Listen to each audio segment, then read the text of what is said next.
guys, welcome to Bridgemoto. I'm Alan Newsom, and I'm here to talk about our new color, the Aqua Splash. So this color is obviously very, very vibrant. It derived from a lot of our customers wanting to see a turquoise and a teal and a seafoam green kind of combo. So what we did is we blended all those colors in together to bring you a color called Aqua Splash. It is another custom color exclusive to Bridgemoto only, reached at bridgemoto.com. So definitely get on our website, check it out. But I'm here to tell you about all the harness options in our new color. So let's get right into it. So what we have here is our Tsukuba model carbon seat dressed with the new seafoam green. And this is our 6.2 to 3 Hans application belt. Some unique features of the 2 to 3 6-point FAA belt is that obviously it has the 2 inches here on the upper shoulders to slot better with your Hans and neck restraints, and goes down to a 3-inch for a little bit firmer placement below the waist. However, something you'll notice is different about our belts on the seafoam green and all of our Hans 6 points is that we actually use 2 inches all the way around below the waist so that you have better fitment and adjustment when tightening. Actually, the 2-inch belts firm up and tighten better than the 3-inch belts when it comes to a race application. That's why you'll see a lot of this used in FAA regulated racing nowadays. Another thing that we do is that we utilize the black hardware for a nice, clean, a non-controversial look, and we actually put quick release and pull tabs in the red you'll see here, as well as adjusters right at the cam lock so that you don't have to worry about getting out of the car to adjust the belt ever again. That's a thing of the past. Another thing I like to talk about is our toe straps. So our toe straps are available in 14 or 15 different colors, and you can actually adjust this as long or as short as you want. These are tested up to 5,000 pounds. And the cool thing about it, you don't have to hard mount it, although you have the option to. These are actually designed to be removed and wrapped around your roll bar for a hardware-free mount and full adjustability. So definitely get on bridgemoto.com, check out our new seafoam color / turquoise / aqua that we call Aqua Splash.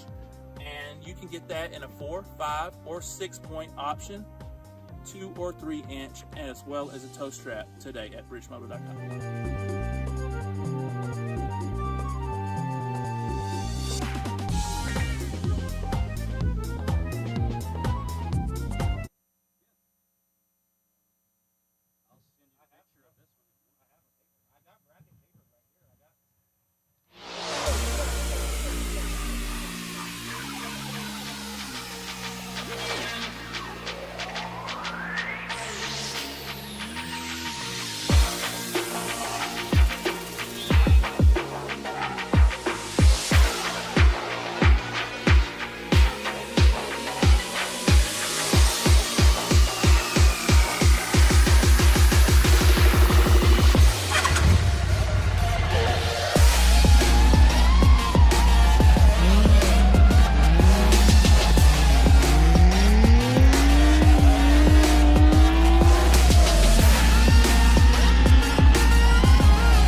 Yep.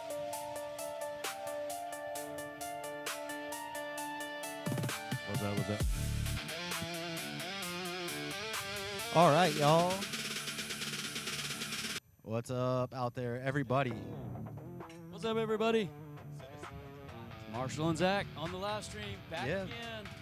Round 2, smoke show. So today we're going to be running on the opposite side of the track. We're going to be running on what we call the shoot side because it's the most popular. So we're going to be running the shoot today. Yeah, so thank you all for tuning in. Should be exciting day of racing, and we're going to have our top 32 battles starting right now. So. Yep. So first up, we got 2 buy runs today. So first up, we're going to have Zach O'Sullivan. He's going to take his first buy run, get through that first portion of the bracket. Easy win right there. Yeah, number one qualifier has its advantages. Byron always zeros, right? You know what I'm saying? So we want to thank everybody that's watching today. Coming on here at the beautiful Rockingham Speedway. The weather's been good. The breeze has been nice. I usually have my thermometer to do track temps, but I didn't do track temps today. But if I was to guess anywhere, I'd say probably about 98 to 100. So here we go. Zach O'Sullivan rocking the ruby red BMW coming through. So you can see there, just to explain what this course is, you're going to have that first rear touch and go and then flick it around into a front clip. Then we're going to come around into a rear zone, switch back into a front touch and go into a big long rear zone. So we got that big long rear zone out there to ensure that the drivers are keeping a wide line through that exit, so that way you can get a nice close finish, allow for the chase driver to be able to tuck in. Same for the entry. That's where we're going to have that rear touch and go.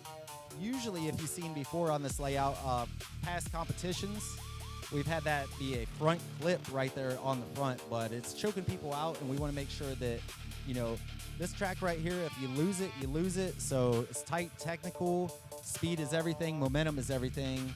And keeping that wheel speed up is what matters. So moving that first rear touch and go out a little bit ensures that the chase driver can get in that pocket a little bit. So there you see on the replay, getting into that last front touch and go into that rear zone. So you want to fill all that out so it keeps you nice and wide. And then right there, you got the first line being the finish. Second line kind of being like, hey, shut it down. And then by the third line, you need to be completely shut down just for safety's sake. So got that running. And then on the far side of the track, we got the fun course running. So that's a fast layout there. So even if you run the comp course, just like what happened, Zach O'Sullivan went out, made the buy run there, shot straight over to the fun course, over there ripping it up. So up next, here we go, second battle. We got Richie and Dan Stoneburner. So we got Richie up front, throwing big angle, getting in there. Stoneburner trying not to leave too much of a gap, trying to get up in there, coming around, dipping a little bit of a tire. Getting around, very nice chase, following through. So we'll look at that replay up on the screen. So again, we're going to be watching the same thing you are at home, folks. Anybody out in the crowd, if you want to go to our social media page or whatnot, you can also watch the live stream. That way you can see the aerial view of the replays. So there we're going to look back, check out this run. Looks like a pretty solid lead run. Stoneburner and Chase doing pretty good. Very good timing on transitions. Dipped a little bit of a tire there, but all in all, staying pretty good. See, he kind of loses it right there.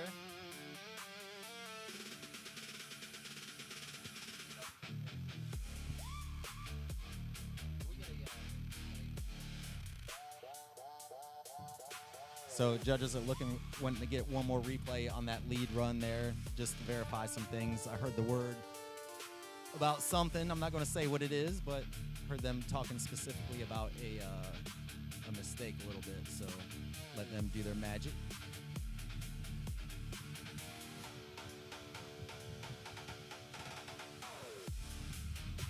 So we see, it seemed like Dan kind of had a little bit of a wonky line back there.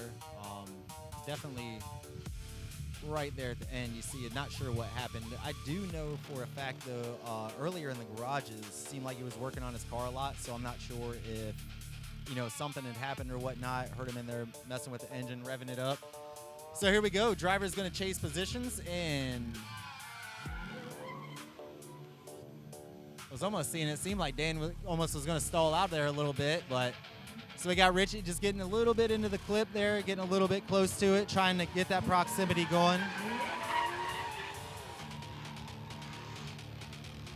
And we'll see both drivers finishing out strong. So let's see the replay here and kind of get a good aerial view.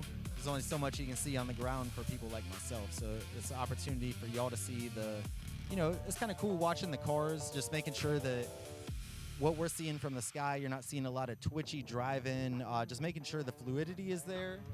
And then obviously you want to make sure that proximity is playing a role as well. So they go coming from the first touch and go, and then they're going to come out into first rear zone, second front clip, and getting into that rear zone.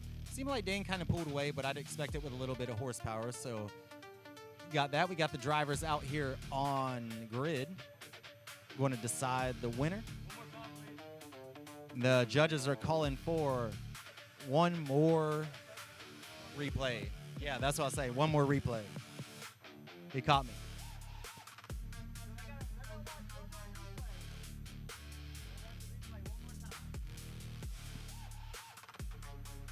All right. Sorry to step off there. So here we go, just so you can see at home. Again, judges watching one more replay, kind of verify, make sure they're making the right calls. So right there, we definitely see a straighten and chase after punching the clip. That's something I didn't see from sitting over here. But glad I got that. Banger Productions back here doing the magic, providing the eye in the sky.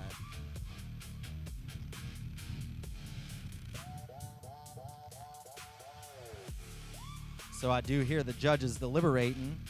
Seems like they got their hands full already, man. First battle.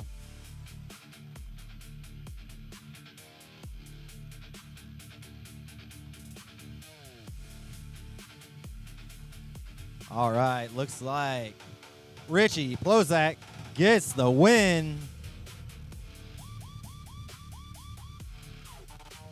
Seemed to me it might have just been, what'd you say, Dan's mistakes in chase a little bit. Yep, I can see that. So initiation, just from the judges, initiation was jumbled up, and then spinning before the finish line, unfortunately, is a 0. So that's one thing, going off track right there before the finish line. That's one of those things that's the name of the game, and it sucks. You could throw down a killer run and be a 100% qualifying score, but if you spin before the course end, you don't leave the course under control, you're going to get a 0. It's just part of the name of the game. You want to be fluid in all your driving and also, leave the track under control. Same when tandeming. You want to make sure that you're not, surging and dooring somebody. You want to be very fluid and controlled to maintain that proximity, but not surge on the door or, kind of, you want to show that you have correct throttle control.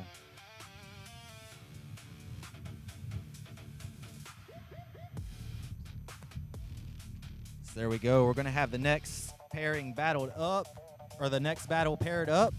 So it looks like here we're going to have 8th place qualifier Levi Kotwitz leading 25th. Derek Gaskins in the new chassis running the Mustang. So there we go. Levi coming from the sim world, 18 years old.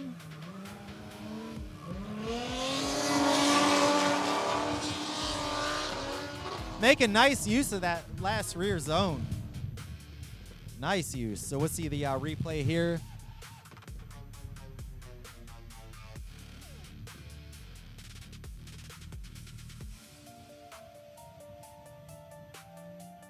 So we'll check out the replay. So here we go. AJ going to come in, getting into that, a little bit shallow outside of that rear touch and go, but doing a nice job of getting inside of that front clip.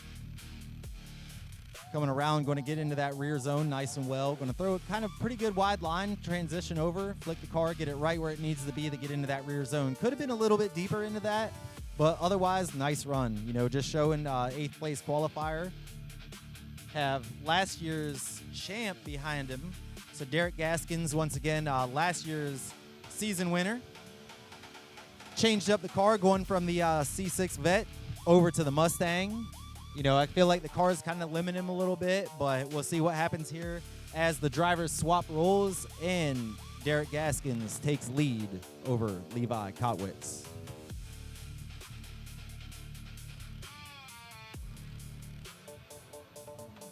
So here we go, Derek, nice and full into that rear touch and go. Got a little bit into the dirt there.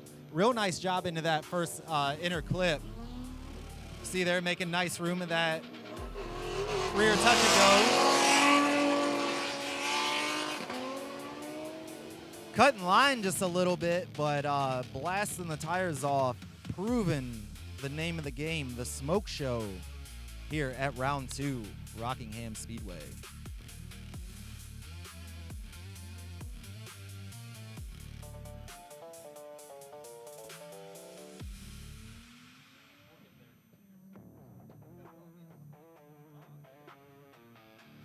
So there we go, the replay as the drivers come around to decide the winner.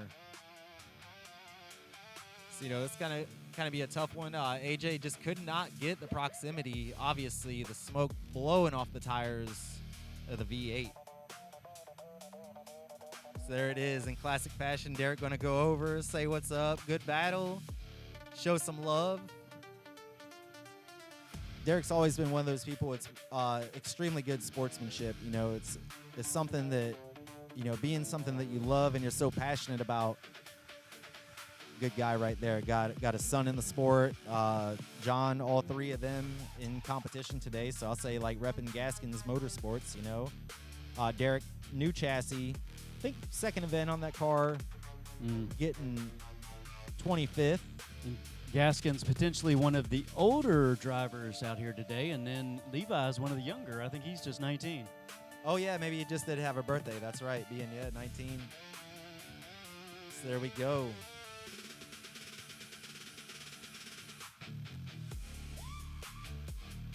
All right. Levi moving on, Yep, taking out Levi the big Kotwitz dog. getting Wow. the win. There we go. Taking out last year's champ.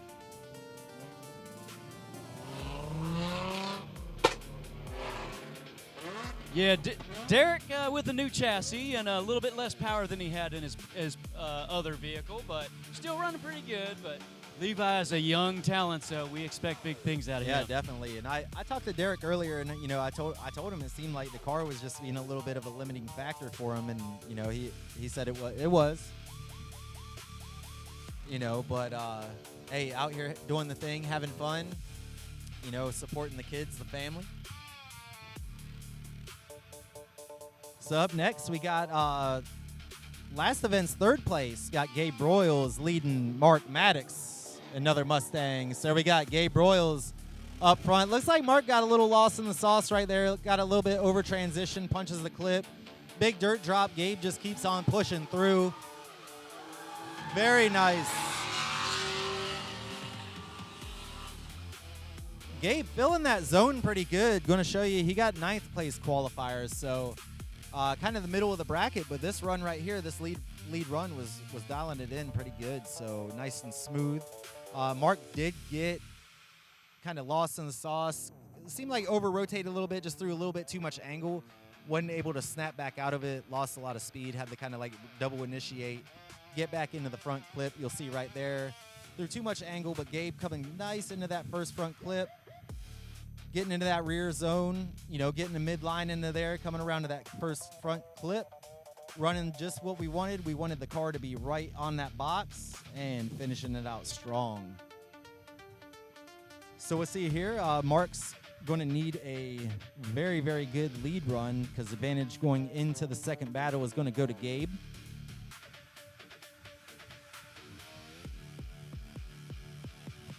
So see, as mentioned, Mark going to lead, and Levi going to be in chase. Or not Levi, Gabe going to be in chase. So, see there, Mark kind of toning it down on that entry a little bit, going to run through it. Gabe kind of staying back a little bit, but I think now it's kind of where, I'm going to start diving in. So, here we go.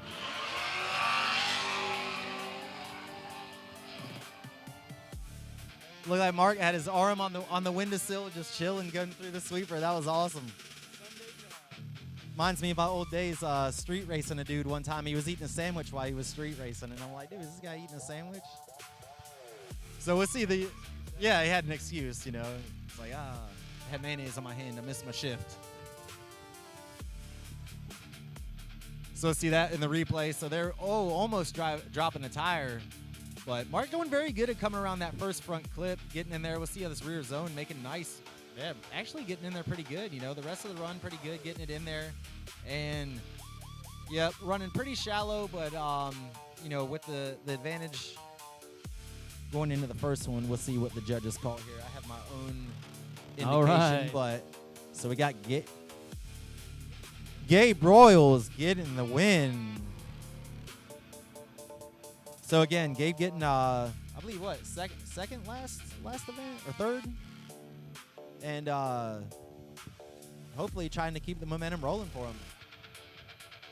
Third, okay, yep. So third. So Gabe Royals being third place. So last event, Andy Wright finishing first, Max Seabear finishing second. Neither one of those drivers are here today. Gabe Royals with third, Dustin Walker in fourth. Dustin didn't make it either. Some of the drivers do have, have another event they're doing, so they run in. Actually, there's a lot of drivers that run in multiple different series. So some of them, went to run otherwise. So right there in fifth, Paul Smith. Sixth, Derek Gaskins. Seventh, Wade Smith. Eighth, Russell Canada. Ninth, Landon Dysart. And number 10, Colton Vaughn. So we got Anton Shenderov making a bye run. Coming out, always killing it in the pretty much bone stock BMW, man.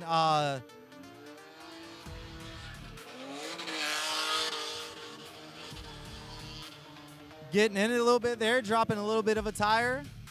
That car is actually pretty fast for what it is, man. And if you watch the driving style, I love it because it's always just dragging front tire everywhere, man.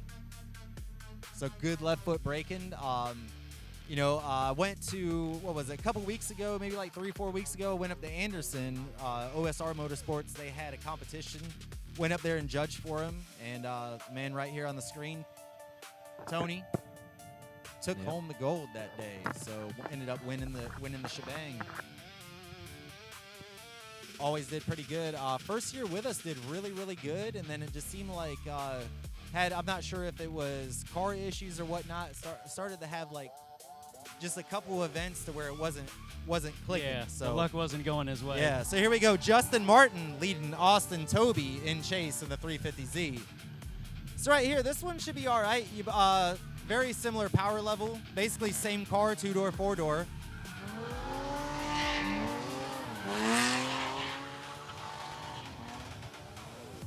Right there, both drivers finishing out strong. Seemed like to me, Austin car just coming through there, seemed like it wanted to grip up just a hair, but as the daylight grows, now that we're starting to get a little bit of cloud coverage, so track conditions are going to change. Practicing on a hot track all day, the ever-changing track conditions. So here we see the replay. We're going to have Justin coming around in lead. Riding right there where you need to be on the edge of the track, getting into that rear zone. Looked like Austin kind of got choked up a little bit there. Kind of a good bobble, which ended up, in result, losing proximity and not having for a good chase there on the end part of it. Started out pretty good, but once you get a good bobble in there and basically lose your momentum, it's kind of hard to bounce back from that, or a double initiation or something. It's kind of hard to bounce back, so we'll have them. The drivers are going to change roles, and Austin Toby's going to lead Justin Martin in chase. So again, both cars being similar power level. For those out there that don't know or in the crowd, you got the G35 350Z, basically same drivetrain, just one's you could 4-door and a 2-door essentially. So it's kind of good power levels. This is where it's going to come down to driving. Like people always talk about having that spec class, like a 350Z spec class or something for drifting. That'd be pretty cool. Yeah, that was me at 1 in the morning. Yeah, the Nissan G35. Yeah.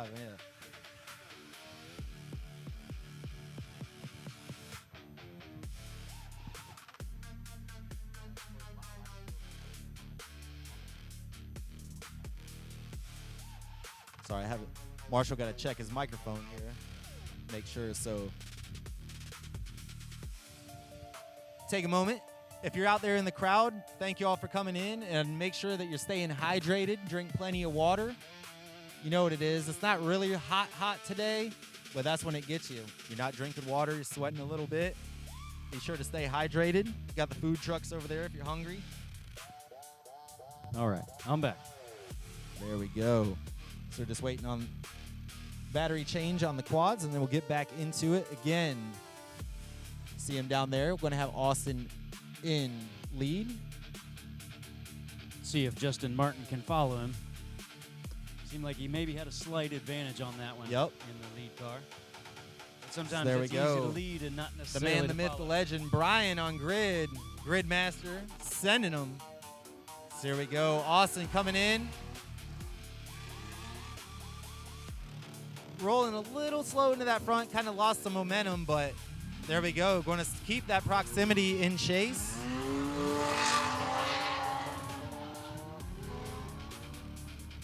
Toby nailing that outer zone. Yeah, dude, getting in there. I mean, qualifying 20th, so, you know.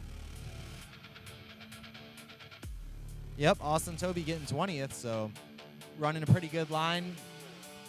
Because there is a thing such as an unchaseable lead. Had some confusion from the drivers of where to go. Got Miss Molly Woods out here announcing the winners,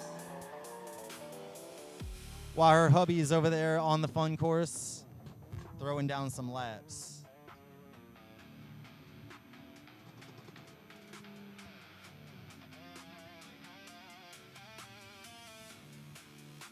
The judges are going to ask for another replay. So there, love it. Got the replays. See what's crack-a-lacking. So here we go. Got him coming into that first inner clip. Almost looked like in chase, almost kind of a straight in there. So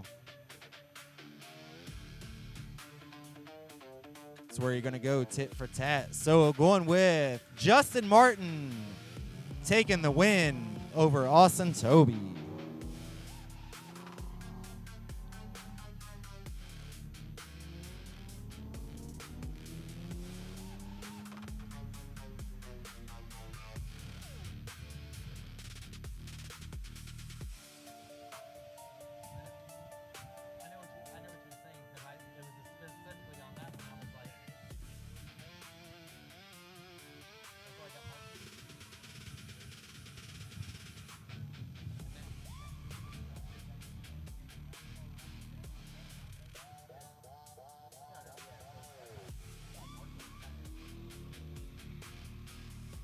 So here we go. We got Chris Pass and David Mackey in chase. Chris Pass, OG.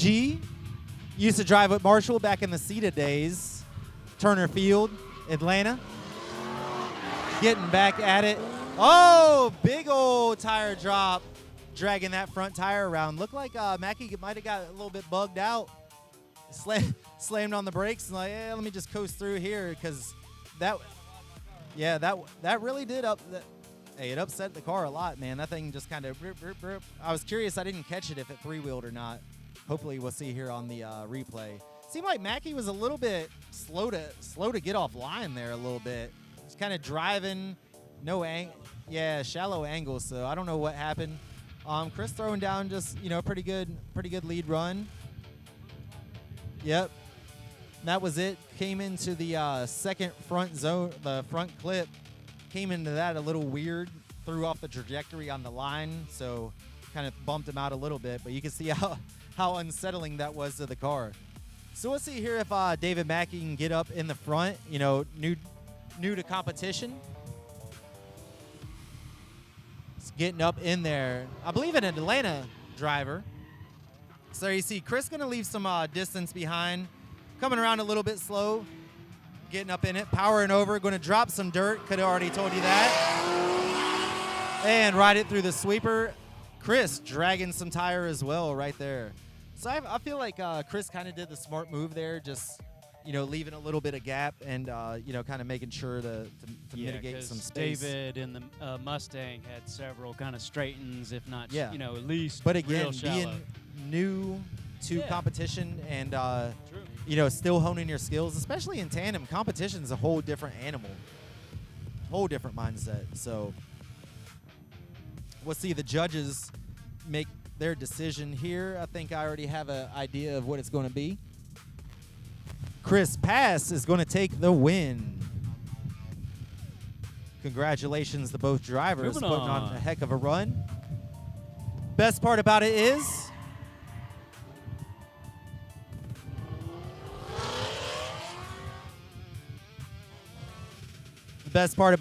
if you get knocked out of comp, man, you can go over to the fun course and lay it down. The people that have been running the fun layout today, if you didn't get 150 laps by now, I don't know what's going on, because it's been the same, just running, because it's a hot lap too, so it's awesome.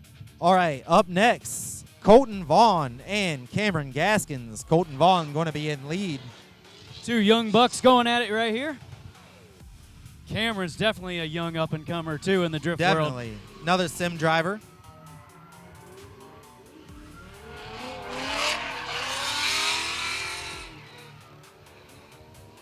Yeah, Cameron hasn't seen quite as comfortable on this course as compared to most of the courses we've seen him run. And I in the mean, past. realistically, though, fun runs on this course, extremely comfortable. I think it's just the competition mindset. And then Colton, another new driver with us, been showing out.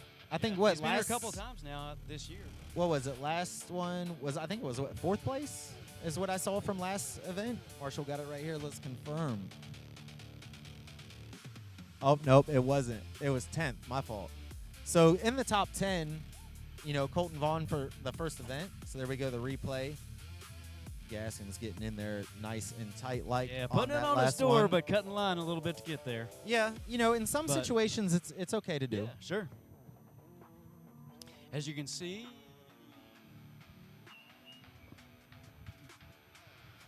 right, we're going to flip the order.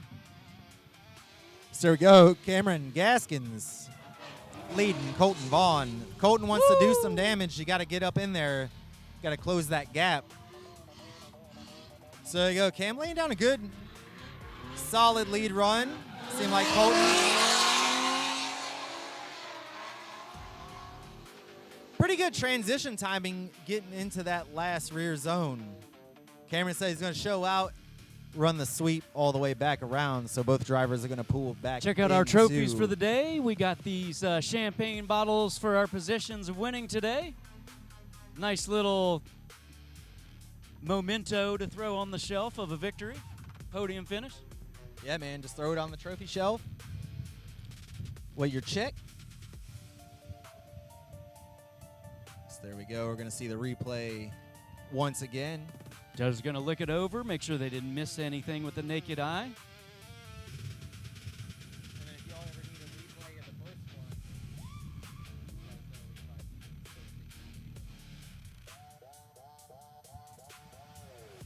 So, man, I can already tell it's going to be a tough day for the judges. It's going to be one of those days where it's going to be very nitpicky, I feel like, unless you... Oh, the judges are calling for a OMT one more time, ladies and gentlemen. Wow. Run it back. So it's funny, as soon as the crowd back here was like, one more time, I looked over at the judges, and they're like, run it back.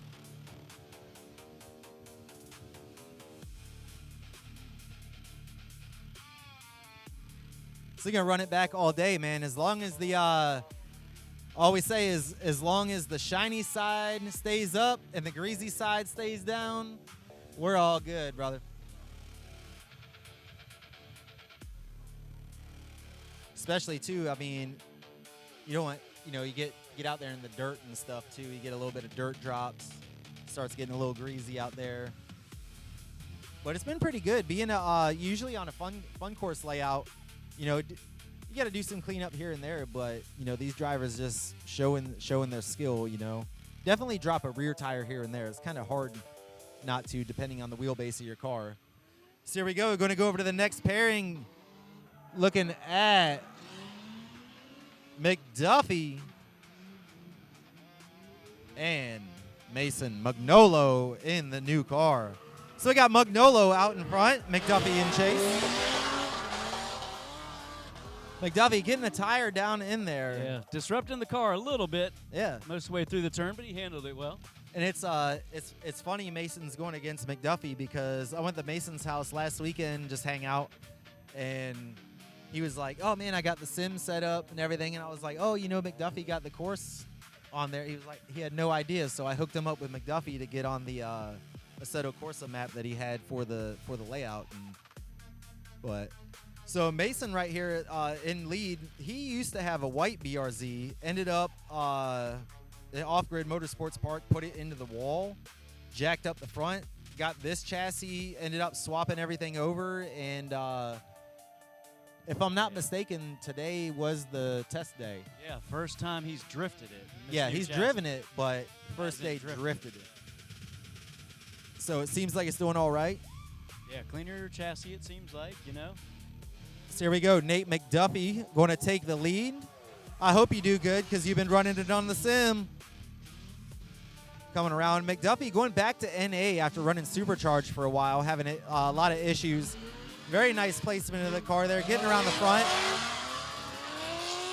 Going to get all of that rear zone. Mason coming on strong in that final. Oh, not again, my dude. God, it was going so good, too. And that's the same side of the car that was hit at off-grid, and he just put that car together. And, yeah, man, see that coming out the car? Like, you already know the words that are there. I cannot say it over the air. All I can say is beep. I guarantee that did some damage. I'm not sure what had transpired there. You can tell that visibly upset. Yeah. Dang, I missed the replay too. I wanted to see what happened. Well, I'm saying, was it just he just drifted? He didn't shut it down when it should have. Yeah, snap back on him. Dang, dude. What an unfortunate event, man. Can I get the replay again just so I can see it? Yeah, I just want to see what happened. You know,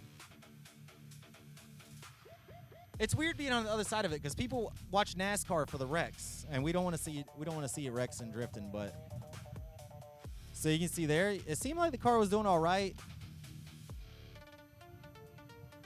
Getting in there, that transition seemed a little weird. Let's see what happened here. So it seemed like it just didn't want to stay straighten back. Yeah, it just pulled him straight back over. So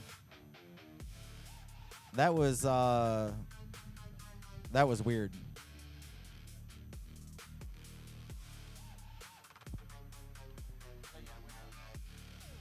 McDuffie, unfortunately, is going to get the win. Well, not unfortunately. Good for him. Going to get the win.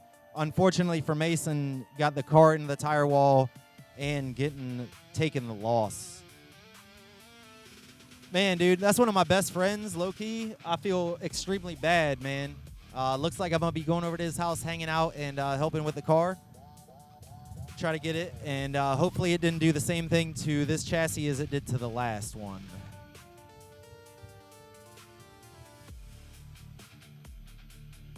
Known that dude since he was like 16 years old, man. Hate to see it for him. We're actually on a team together.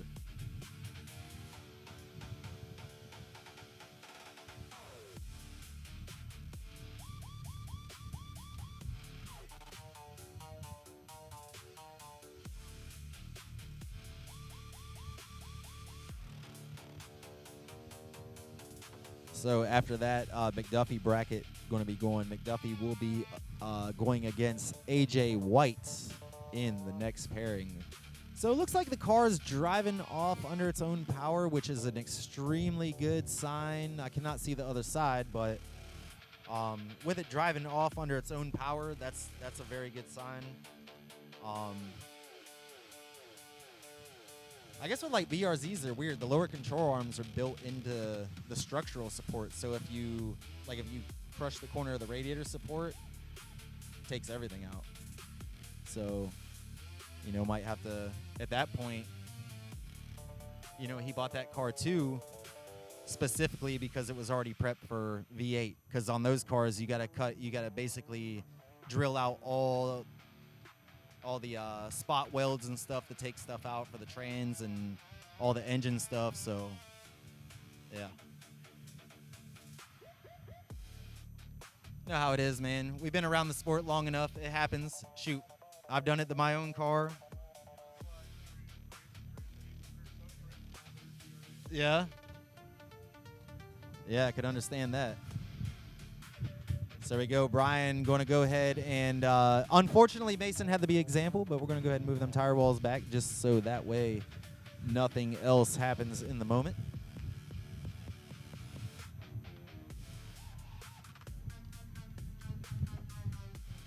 So once they get the track clear and everything's steered up, we're going to go back to the OMT battle between Colton Vaughn and Cam Gaskins. Colton Vaughn going to lead, getting 12th place qualifier, and Cameron Gaskins getting chase, 21st qualifier. So this is going to be the first one more time battle.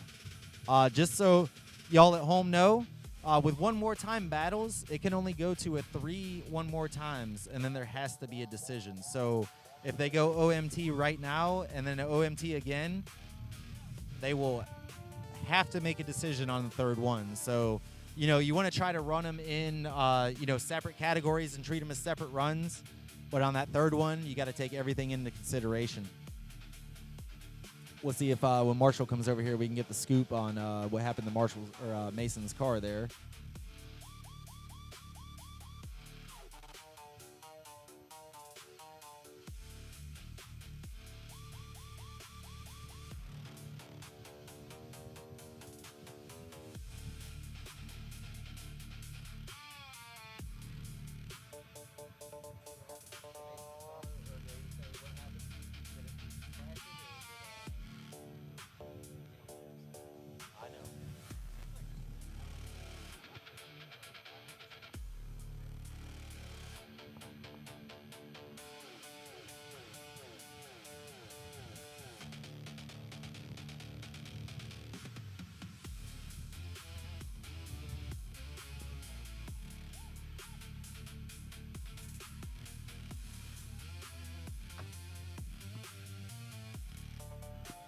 All right. That was definitely a tough one to watch. We've known Mason a real long time, and so we're kind of gut-wrenching, certainly not as much as he is, but, man. Yeah, no, absolutely. We know the struggle he's been through getting those cars going. So there we go. Colton throwing it in. Gaston's going to stay right there on the door. It's all about keeping that wheel speed up. Left foot braking.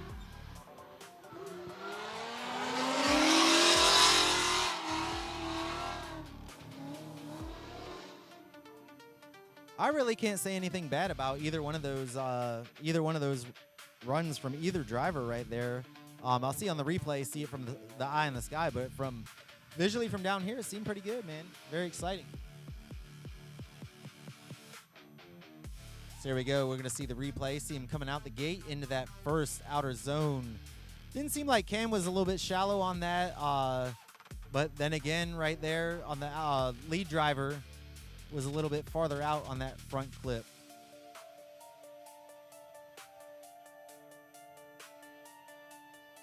And getting into that rear zone. So it seemed like Cameron just kind of I feel like could have been a little closer in proximity, but at the same time shouldn't have cut line a little bit, But we'll see. He's going to throw down a heck of a lead run, so Colton got the hands full on this.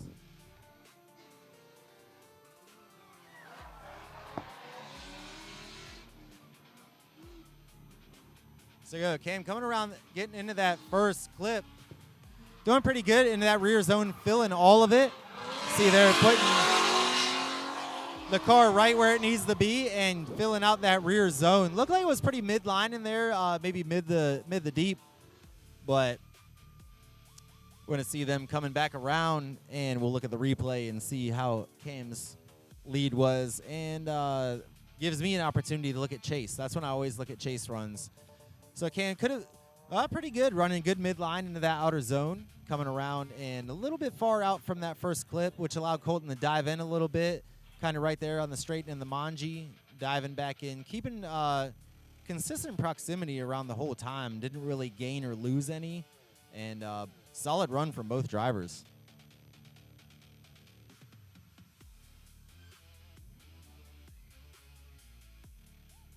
Judges making the call. Colton Vaughn in the Z. Cameron, such a good competitor. Still congratulating the win. Judges, would one of y'all mind showing some insight on how the decision was made for that particular? Being an OMT, I guess, yeah. So, yep, being an OMT, you're going to hear from the judges. The Mustang had a pretty heavy handbrake into initiation. Also, coming through this inner clip here in the chicane, he's dropping on the inside of the box, kind of leading the. All right, so to clarify on the Mustang and the Z, the Z didn't have full zones per se. However, it left plenty of pocket, especially in the outside zone on the final zone. And then the Mustang in the lead had a handbrake initiation, long handbrake initiation. And then on the inside clip here in the chicane was on the inside of the box, dropping off track. All right, thank you for the insight there, judges. All right, we'll move on to the next pairing. We got a bye run, looks like, for AJ White coming up next.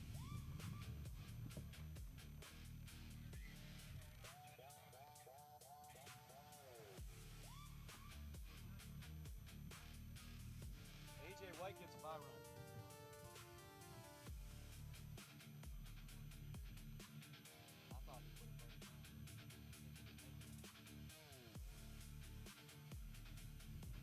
All right, so we got AJ White making a bye run, and then we're going to have on deck Darren Honorati and Chance Rich going against one another for that next spot on that bracket.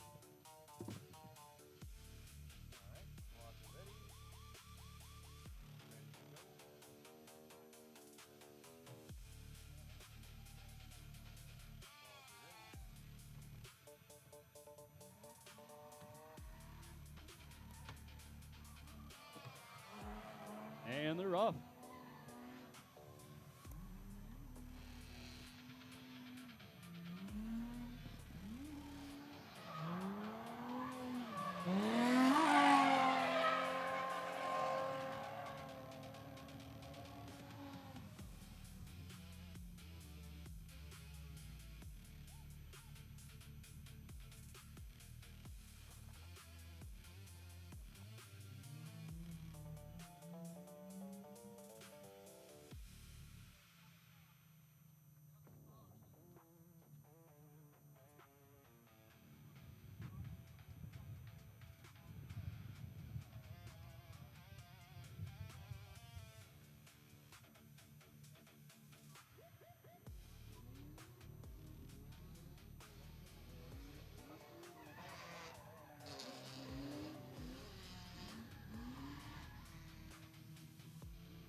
All right, that was a wild one, folks.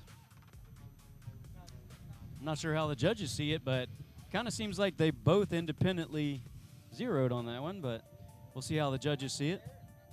Yeah, right here we I'm got. going to see the replay right here, so I don't have to ask any questions to you, Marshall. Yeah, so there's a straighten by the follow car by a good long way. Then Darren starts to go, and then just comes around. Oh, yeah, just looped it. And Derek, and he threw all the dirt on the track. Oh, Dude, we need to go man. out there and clean that. Oh, yeah. You're going to have to tell him the whole track. I'm going to have to run out and do this track clean real quick.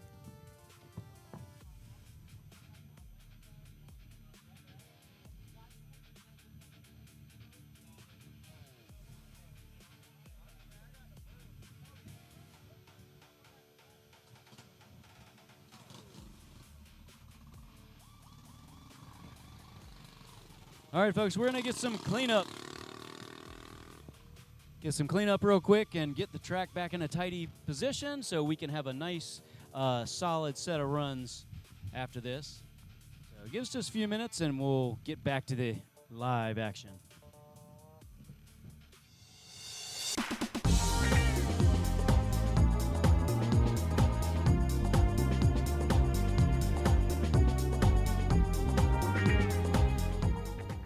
Hey guys, welcome to Bridge Moto. I'm Alan Newsom, and I'm here to talk about our new color, the Aqua Splash. So this color is obviously very, very vibrant. It derived from a lot of our customers wanting to see a turquoise and a teal and a seafoam green kind of combo. So what we did is we blended all those colors in together to bring you a color called Aqua Splash. It is another custom color exclusive to Bridge Moto only, reached at bridgemoto.com. So definitely get on our website, check it out. But I'm here to tell you about all the harness options in our new color. So let's get right into it. So what we have here is our Tsukuba model carbon seat dressed with the new seafoam green.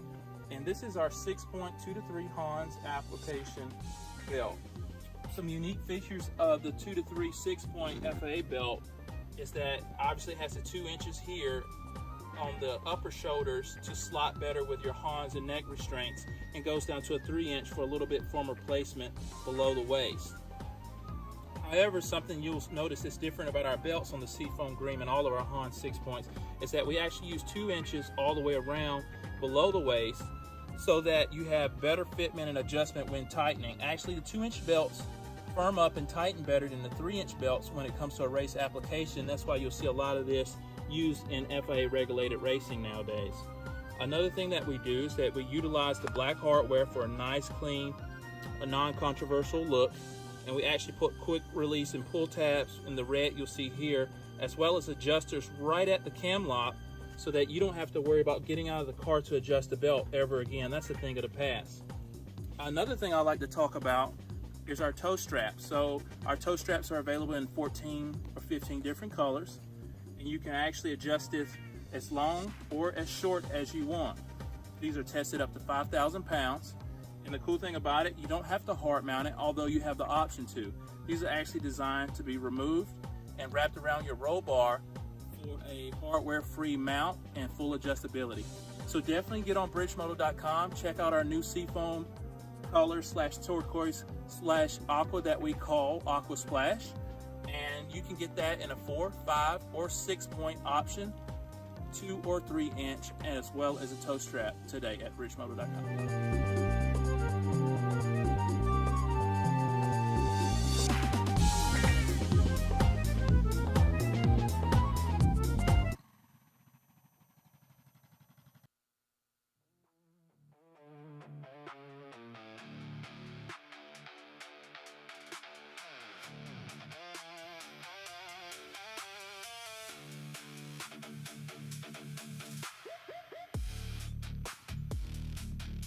Right. Yeah. Quick track cleans and back at it. I don't know why. I hate it. Like, that we got to stop the track to clean it, but man, it's so soothing. Another good surprise we got too, man. Ronnie ended up getting he got a snowplow for the front of his four-wheeler. Pretty cool to fill in the dirt drops. So that way we can try to maintain some of these craters, these little canyons over here. But yeah, dude, snowplow on the front of the four-wheeler, filling them in pretty good, man. All right, so second part of the battle with Chance Rich and Darren Onorati. Going to have Chance Rich up front, Darren Onorati in chase. Both drivers need to do something because with both of them zeroing out, kind of not much on the table to go by here.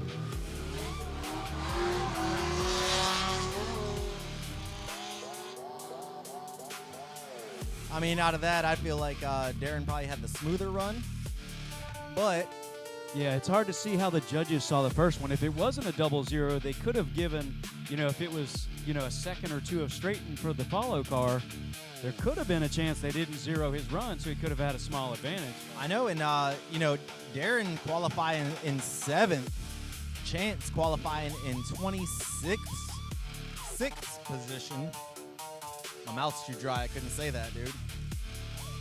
Yeah, that and all the quite a bit of dust, So there we go. Darren going over, showing some love, telling him about how he messed up. I'm sure we'll hear about it on his YouTube channel. Oh, I choked.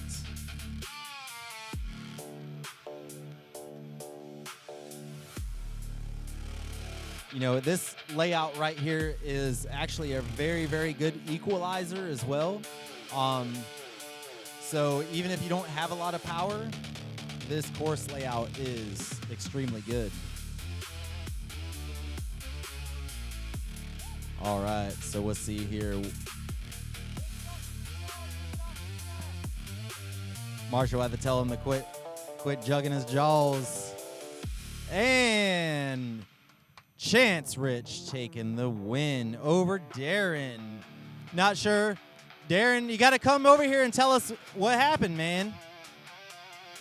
So, again, if any drivers are in the crowd, or, anybody, drift fans or whatever, if anybody wants to come share your story or just talk about your day in qualifying and competition, just come on over to the tent and let us know. We'll get you over here on the live stream. And so here we go ahead and the judges actually... We actually had an interesting situation where both lead runs were actually zeros. So at that point, we do have to consider everything up to the point where the driver zeroes out. The Mustang did zero on this inside clip. He had 3 tires on the inside, which technically zeros him there. However, that 0 is beyond where the Toyota had spun out.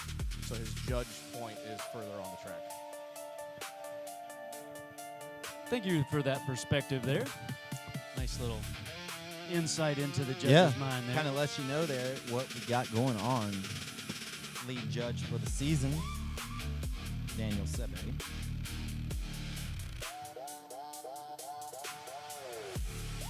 So here we go. We got 10th qualifier, John Russell with Team Gaskins, going against Paul Smith, 23, I believe was sitting 4th in points. I keep saying that, but I'm pretty sure it is.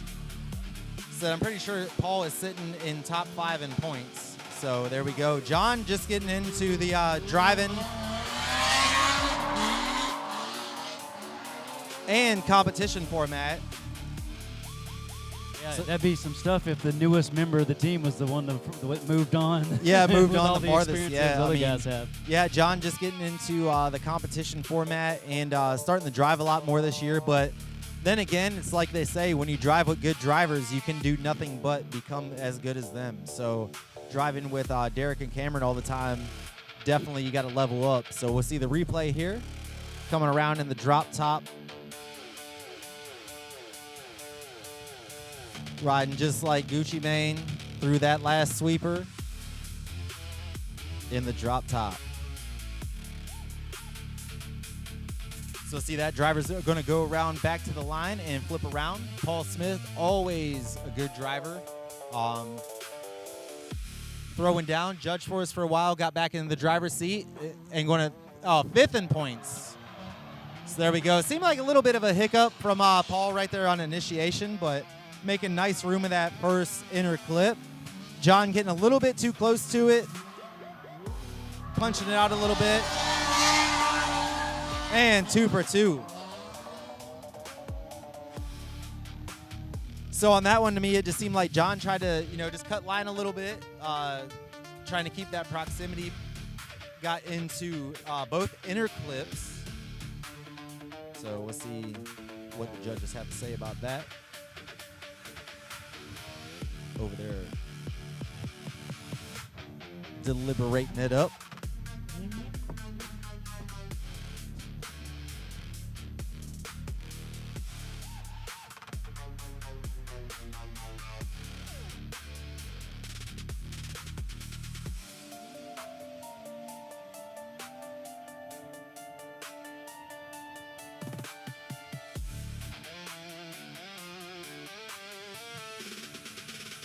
All right, Paul Smith and the Bluesy gets the win. Getting the win. Close call, though. That was good driving by both drivers.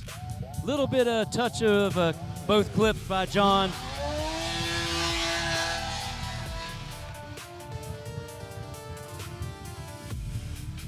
Just enough mistakes to give up the win there.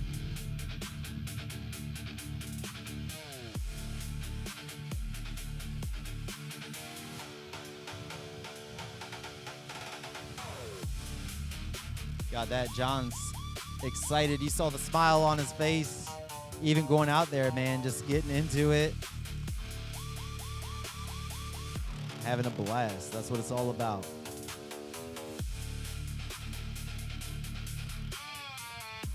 Up. Ivan Herrera going to get another sim driver.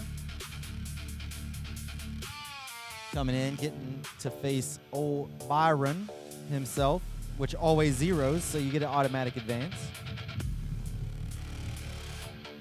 Byron's that driver that just, they're just on deck when you need them. You never can seem to ever get a win, can he? Never. I'd hate for if somebody actually competed and their last name was Byron, how would that go about?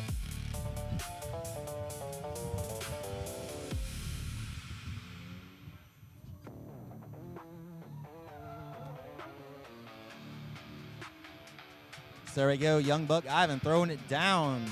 Each event getting better and better every time you see him drive. So yeah, he's one of these young bucks that has really got talent, and they show it in their expression. And when you talk to them, you can tell how excited they are about being out here doing this stuff. Living the dream, race car life.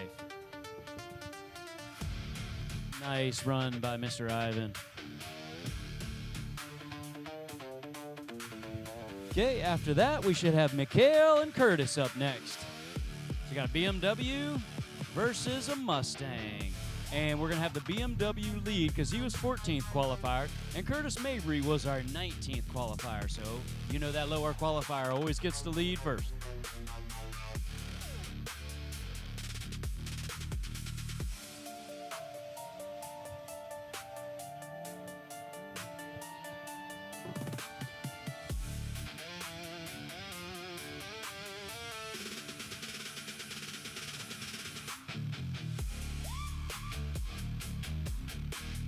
So we got both drivers down there warming up the tires, getting them nice and hot.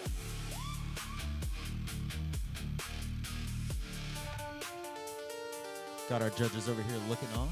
Clark Etheridge. Daniel Sepe. Seep. Wait, why do I always say it wrong, don't I? It's Seep. Seep. Why do I always say I feel like I say it wrong? There we go. Let that name seep into your mind, sir. And then another guest judge got Mr. John Rumble himself, crew chief. Yes, for most Prospect. appreciation for taking that tough job of judge. You know, running Prospect for Dustin Miles, so have a good insight. So here we go. I'm not going to say the first name, but Mikhail leading Curtis Mabry in the Mustang in chase. Both drivers been driving pretty good today. Ooh, getting into that last sweeper a little bit early. Got the chopper out there. What is that, the news chopper, or is that the medical chopper? Is there anything going on across the street today? Oh, there is. Maybe they're just cruising around. We see all kinds of things flying in the sky. Not only do we have drones, there's helicopters, airplanes. Yeah. Sometimes you got the paraglider dudes. Yeah, we've seen them out here. Or is that what it is? Yeah, with the little motors on the back, the little paraglider dudes. Parachute with a fan on the back. Yeah, that was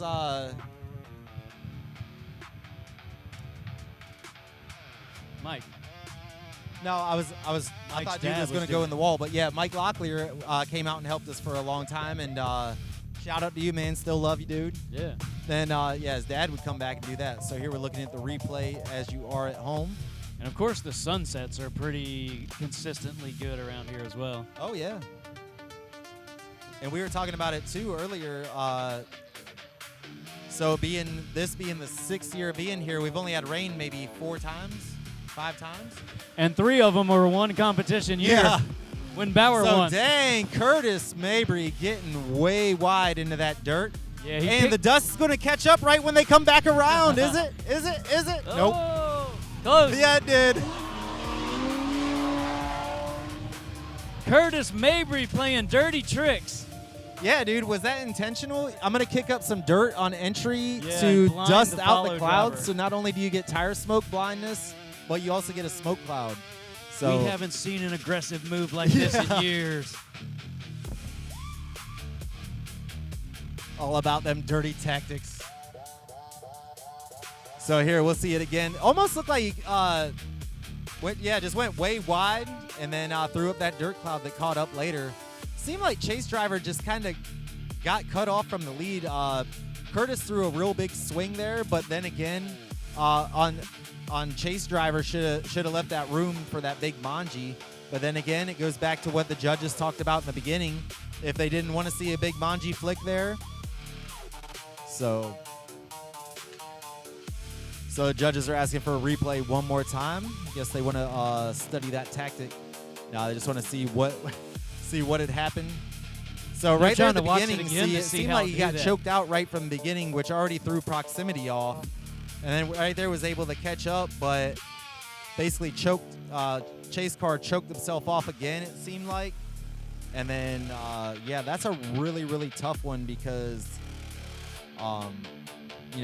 Curtis having that big dirt drop in the beginning, but Chase driver, it just seemed like it was kind of like lost a little bit, had a lot of kind of straightens and stuff like that. So it's kind of going to be hard to see what the judges' conclusion is.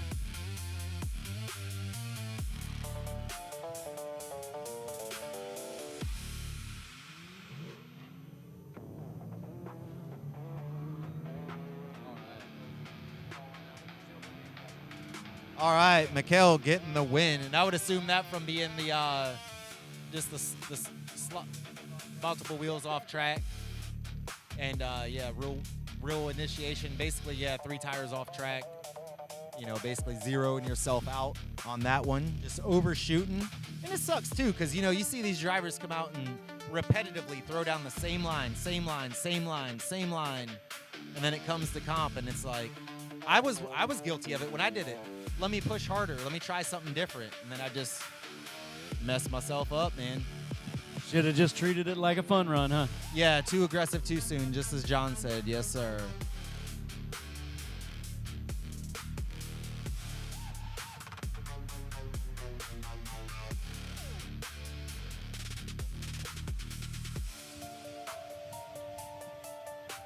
So we need Jonathan Marie to come to the line. Jonathan Marie to the line.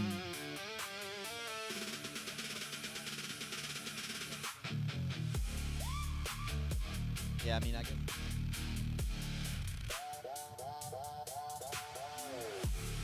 So I do see a car coming down the back side of the track. Hopefully that will be what it is. We'll see.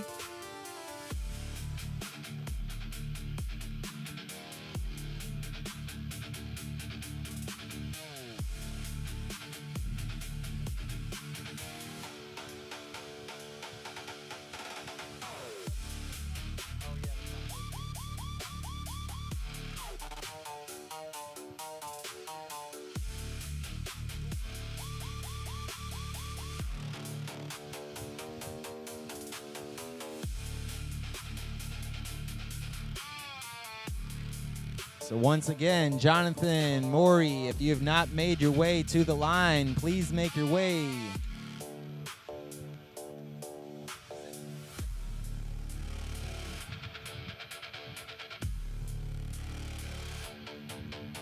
Yeah, folks, just bear with us. We got about 2 minutes left for this driver to show up, and if he doesn't go, then Lana gets a bye run.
Just like that, Landon Dysart gets the win with the bye run because his competitor must have broke or something like that. So, not the way you want to win, but hey, a win's a win. Young man's moving on. All right, we got one battle left to the top 32.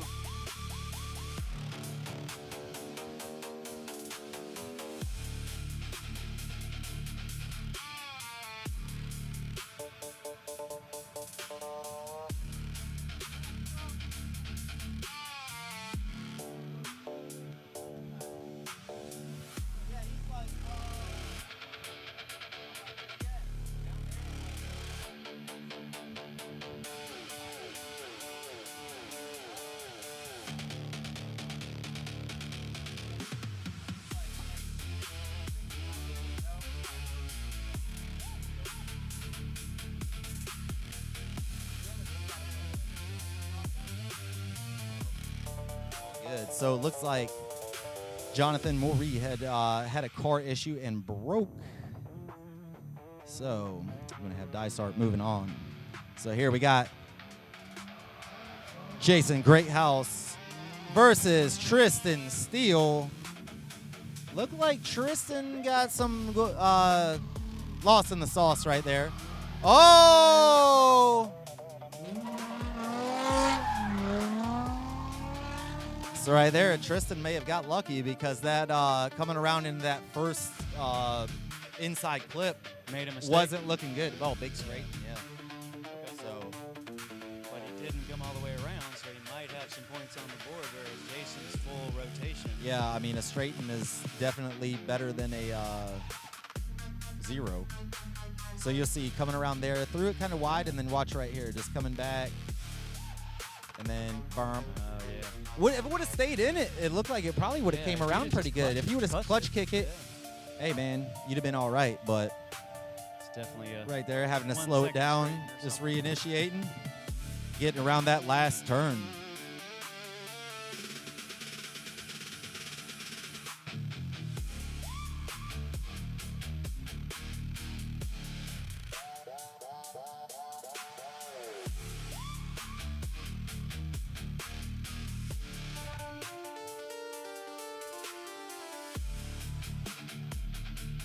Get him a break. So after we run the last pairing, we're gonna go to last pairing in top 32. We're gonna go to a commercial break and then come back for top 16. So here we go, flipping it around. Tristan Steele in front, Jason Greathouse in chase. So let's see how it does. Jason judged for us last round.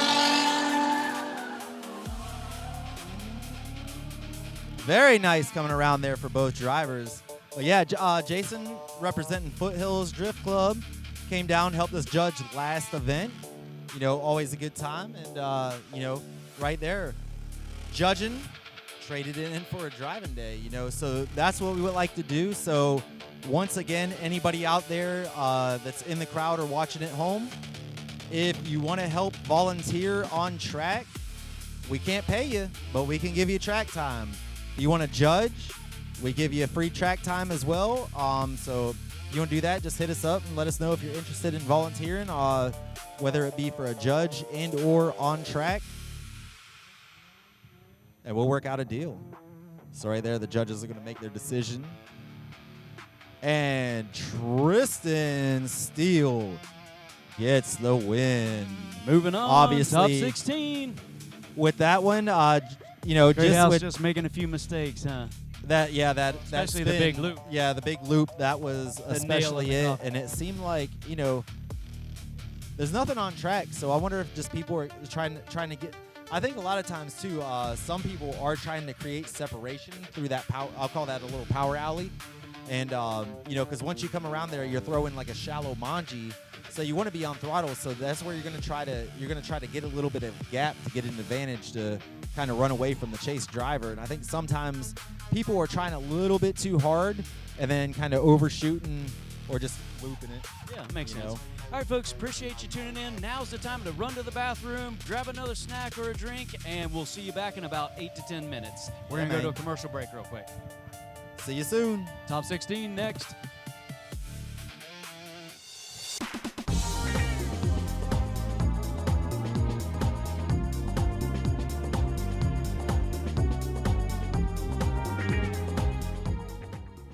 guys, welcome to Bridgemoto. I'm Alan Newsom, and I'm here to talk about our new color, the Aqua Splash.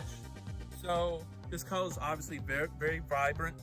It derived from a lot of our customers wanting to see a turquoise and a teal and a seafoam green kind of combo. So what we did is we blended all those colors in together to bring you a color called Aqua Splash. It is another custom color exclusive to Bridgemoto only, reached at bridgemoto.com.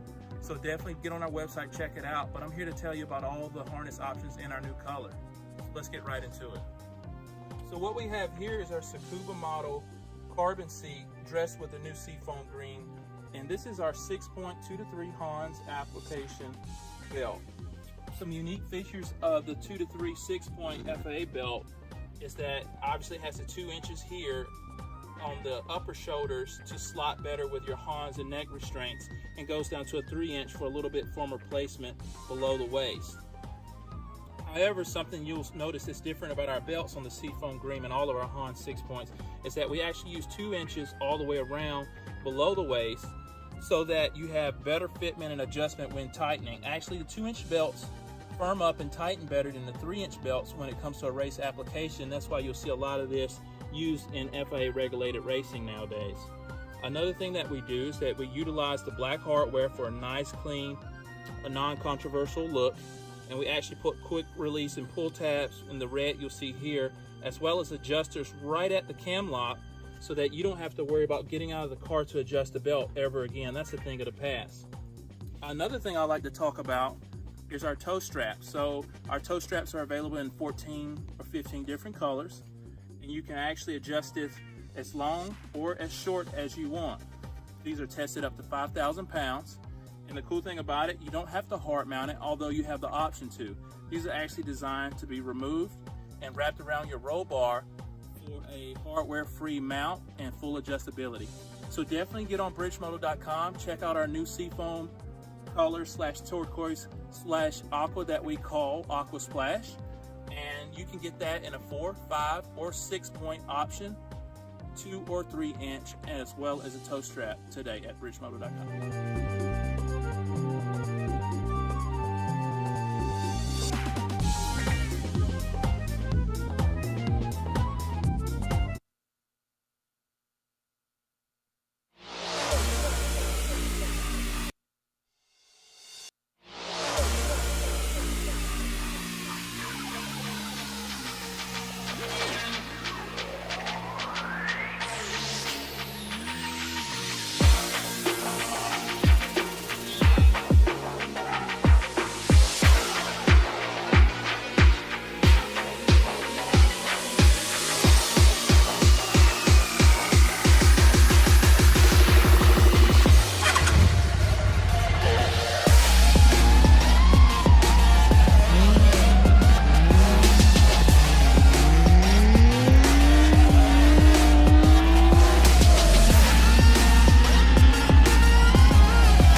All right, we're back. Hey, folks, got our commercial break in. Got to thank those sponsors. They help us out so much with prizes and everything else. We couldn't do it without their support. So thank you. Welcome back. We are going straight into our top 16. So first pairing up is Zach O'Sullivan and Richie Plojic. Yep. Right there. Got 2 BMWs online. Brian, the last man before chaos, sending into that first outer touch and go. They go. Great. Come around. Looks like both drivers doing extremely well. Maintaining proximity. Looks like trying to dive in a little bit there. We'll see if they can reel him in. Oh, cut really shallow. It seemed like Chase Carr just lost him on transition right here on this front clip. It might have bogged or just something got him way inside. Yeah, as soon as he fell behind. As soon as Zach caught traction and started digging into that rear sweeper, it was over. So right here, we'll watch the replay and see what happened. Yeah, and Zach O'Sullivan was our #1 qualifier, and so Plojic was number 16. So he got a little bit of an uphill battle against that top qualifier if he maintains his consistency. Absolutely, which it's looking pretty good, you know. Yeah, he went shallow angle to get out to that rear zone, but that's exactly what he needed to do. That was a nice lead run. Yeah, can't beat that. Exactly. Now let's see if he can follow, because he hasn't had to follow anybody yet. Oh, here, yeah. So let's And see what he can do. That's the other side of the battle right there, man. It's like you can be a good lead driver you can run 100-point qualifyings all day, but how good do you do in chase? We'll see right here. Right there, look like Richie getting into the dirt a little bit. It's going to be the same situation with the dirt cloud coming back to haunt him. Pretty good lead Pretty good lead run. I'd like to see a little deeper into that last rear zone, but yeah, and then O'Sullivan kind of went a little bit inside him too, but not near as shallow as the follow run the first time. Yeah, not cutting line as much. Understandable. So here we go. Now we got Daniel's wife calling some winners out here. Thank you, ladies. Little dirt, double dirt. Bam. Last round we had Ryan Guthrie out here. He had something to do this weekend. He'll be back round 3 to call winners. He had fun with it. So right there, looking at Zach O'Sullivan Moving taking on. the win. Man, keeping that Richie consistently shredding. good driving. Keeping it going. Beautiful car. Just wasn't able to muster it together. But then Whoa, again, they're going the wrong way. yeah, I don't know. I'm not sure. They should have just went straight out. We'll see. Maybe they're going to the. So Marshall going to holler at him on the radio. Keep it safe. There we go. Actually, they're going to come back around. They got it. Just send them down that side road right there.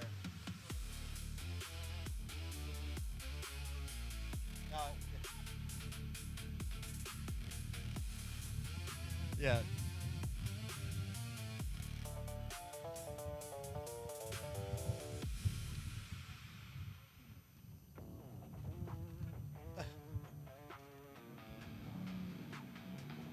So there we go. That just goes to show Rockingham's wild. It's a big track. Most of us come from little tracks, so hey man, it's easy to get lost in the sauce out here too.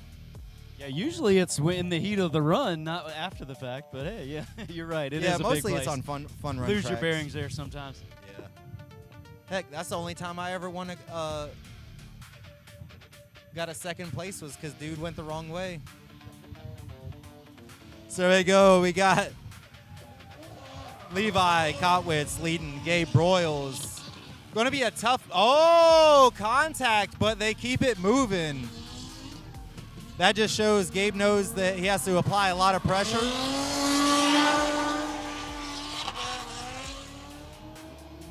Wow, that was what's up. So Yeah, that's Gabe what I was Newell. getting into. You know, Gabe trying to stay up in the points, getting a really good finish last round. And he knows trying some of to- his competitors that are above him in points aren't here, so he's really trying to take Trying advantage to get of up that. there, yeah. And then the second factor of it is that, you know, you're going against Levi, which you know is a good competitive driver. So right there, you know, Levi getting the 8th. Actually, Levi qualifying higher than Gabe on this Yeah, run. that's why So, he led. That makes sense. Okay. you know, Gabe knows that if you want to get up there in the points and not get knocked out in the top 16, you have to apply the pressure, which is exactly what we saw. Yeah, I don't know. Is it a slight deduction that he bumped into the lead driver? I mean, usually you would have in the case of where chase driver, you know, hits the lead driver and causes a line change or disrupts the flow of the lead driver. But in that case, kudos to Levi for keeping it together. Yeah. I mean, he said, I ain't going out yeah. like that. So here we go. Gabe going to switch roles, and it's Levi's turn to be the bully.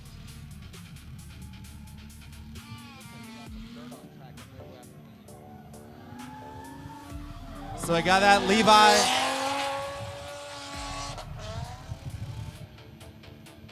Levi doing a heck of a job in chase, man. Definitely knows that got a tough battle ahead and trying to put the pressure on. I'm gonna step off. I see we got to clean the track up here, so I'm gonna roll up there and blow it off real quick.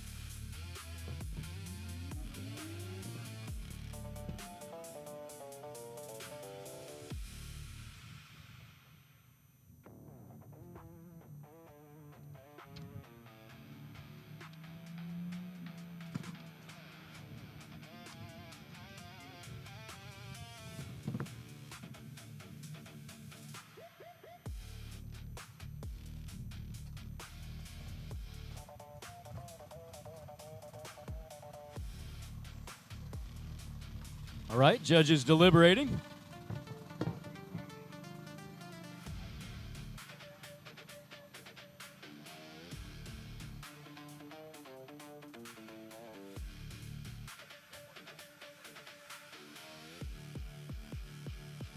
All right, judges say one more time. Too exciting and too close to call.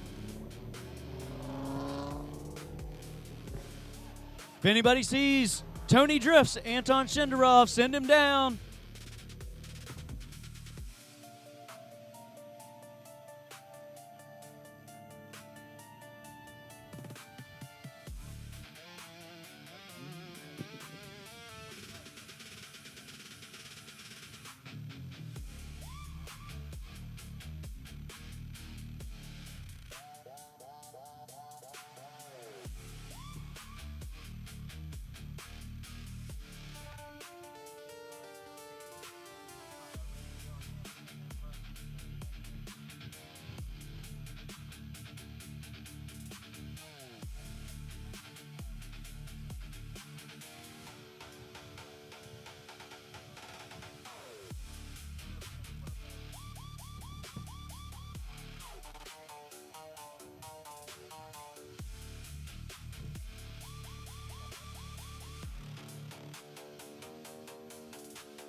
All right, folks, judges have called for one more time. It's too close to call.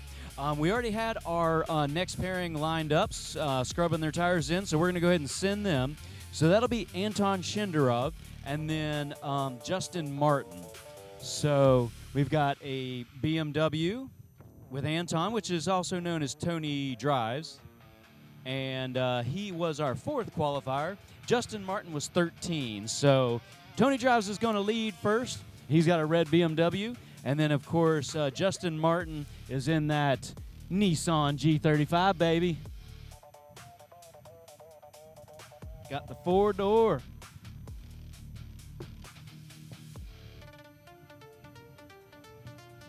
He got grandma and groceries in the back. Hopefully not.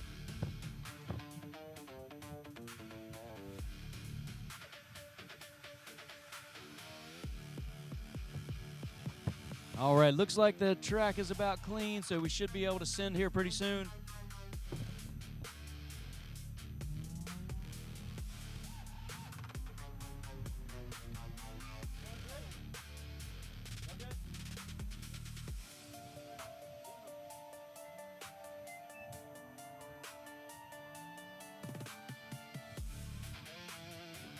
All right, here we go.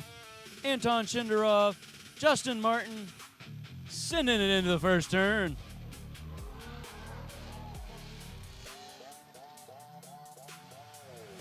All right, Martin keeping pretty close. I'm going to watch for the typical tire drag. Watch the front tire. Oh, it didn't do it. Kept it rotating that time. Yeah, usually he's a heavy left foot braker, man. Trying to create that gap. He'll probably do it in the follow. Some people are heavy on the drinks. He's heavy on the brake. What can you say? But yeah, Tony, man, always throwing it down. Big time, big time, big time. Yeah, person to very look out good for. driver. Yeah. Competitive spirit. Exactly. Occasionally a little bit of a communication barrier a touch, but he's focused and he'll stand with you and figure out what you're talking about until Yeah, I he forget gets it. where I forget. You remember where? I forget where he was from. Belarus, I believe. Belarus, that's right. So he actually competed over there in the, I guess, what, the Belarusian Drift Guess so, Series? yeah, I think so. And I think had a championship. So coming over and just getting into a stock car, coming over, driving, kind of starting out grassroots. I mean, that's awesome because not only you get to meet people and also helps out with OSR Motorsports out in Anderson, doing that. And then when I went out there, the judge, he won that. Nice. So, you know, Home track advantage. has had podiums here before. Yeah, for sure. I thought he was going to win a season. I thought he was going to win a season too, and then it just seemed like something happened where it was just a hard time. So here we go, coming back out. He's going to have Justin Martin getting around that first turn. And Tony going to try to keep that proximity, keep that pressure. There it is, right there. Woo, way out there. Oh, dragging, there's the tire. There's that tire you were looking for. Yes, sir. Man, that was pretty good, dude. That was nice. That's going to be a tough one for the judges. Yeah, similar cars, power-wise, and 4 doors. And Japan versus Europe or Germany there. Yeah. You know, obviously, Tony Anton Shenderov being the more seasoned driver, qualifying in 4th place. Justin getting 13th. And Tony's got that car figured out, man. It's pretty quick for being what it is. It's fast, For sure. nimble. He's got it gripped up for exactly how much grip it can handle based on the power level. Exactly. There's a lot of R&D on itself. So, judge is going to look at a replay again. Yeah, this was going to be a tight one. We kind of figured this was going to happen. Don't worry, Marshall. I'm not going to say one more time when I hear one more. I know they're talking about a replay here. I got you. My bad. I jumped the gun. I got you. Again, got Molly Woods out here. Shout out. Thank you again for calling out the winners. Our homie Anthony Woods. Yep, that's what I said, man. Anthony Woods' wife, she's over here helping us. He's over there on track, doing his thing. And you're gonna be driving again soon too. So I don't think she can hear me.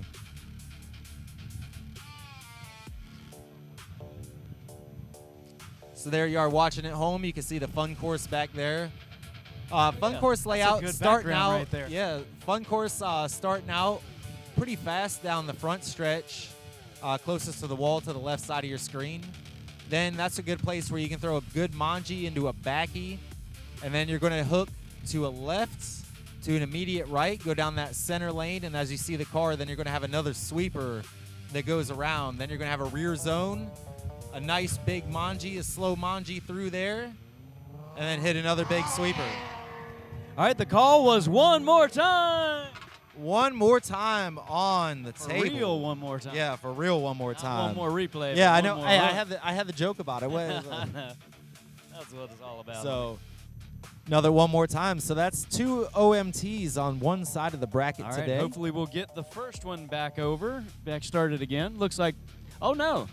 No, that was Cam Gaskins and Colton Vaughn was the first one more time. Oh, yeah, that's right.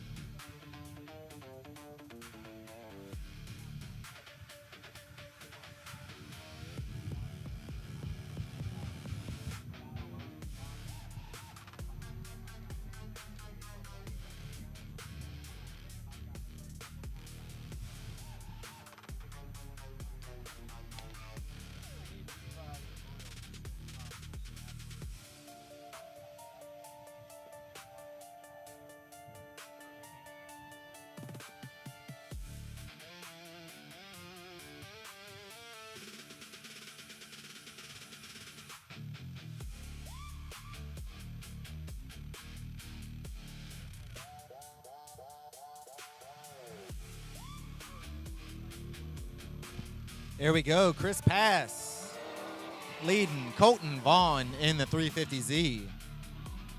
Coming in.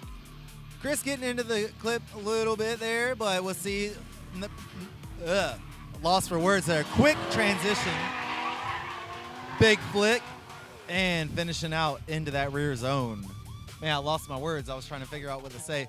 So over there you saw where he kind of rode out that rear zone a little bit longer, it seemed like, and then just did a quick flick over, and seemed like Chase driver wasn't prepared for that a little bit, but I'll have to watch the replay and see what it is. So see there, Chris throwing it in, getting nice wide, getting almost to the edge of the pavement there, coming around, getting into that clip, punching that out. Oh, I didn't see Chase car get into the dirt. Oh, Yeah, so there we go. And one tire drop. yeah. Almost seemed like, wonder if that was like looked kind of like an understeer issue a little bit. So, wonder if, it could have been a little bit of understeer and just kind of shot off into the dirt. Didn't seem like there was anything else on track. I kind of peeked up in that corner and over there when I went to blow off that dirt, and I didn't see anything. So. Oh, there we go. What'd they lose? Oh, dude, they lost a case of water on track. Hey, what are you doing out there? Trying to fix the clipping point. There you go. Hey, as long as the water didn't bust, that's all that matters. Get off the track. Look at that wheel. Look at that front wheel. That's what happens when you dirt drop.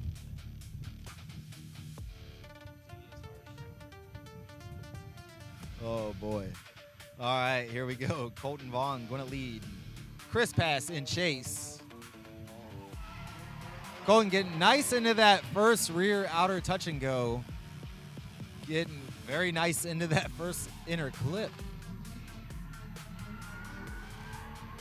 See here, can you link?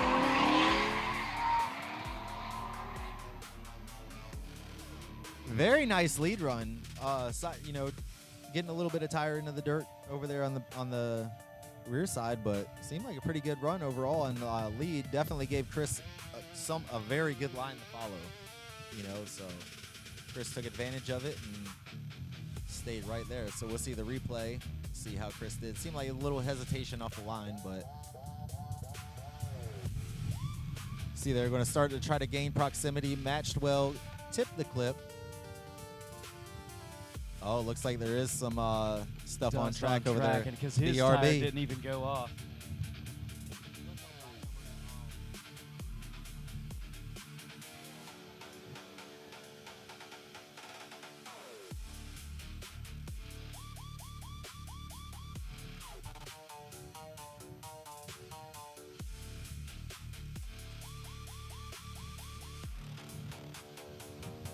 Chris Pass in the pink RX-7 gets the win.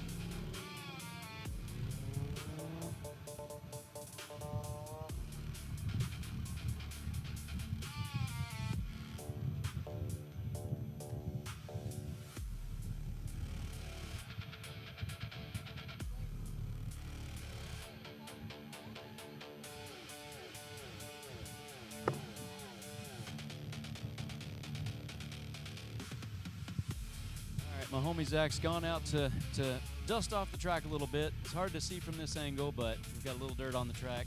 Could affect the drivers a little bit. Not a super critical area, but still can't hurt to get it cleaned up and make sure it's 100% consistent surface for these drivers.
All right, here we go. Second half of the OMT battle. Levi Kotwitz in lead. Gabe Broyles in chase. Both drivers putting it on.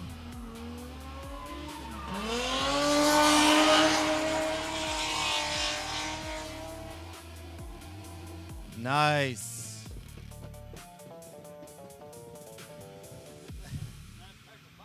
Yeah, I thought he was going to push him into the tire wall right there.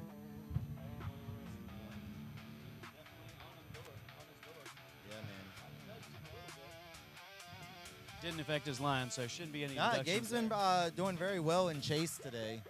So we'll see here in the replay. Levi really shallow in that first outer touch and go. First inner clip was looking pretty good. See here, nice use of that rear zone as well. So look at a pretty good solid lead run, just aside from the entry being real shallow. Okay, yeah, there wasn't any contact, but he was up there pretty close, right on his door. Yep. Some good follow driving right there.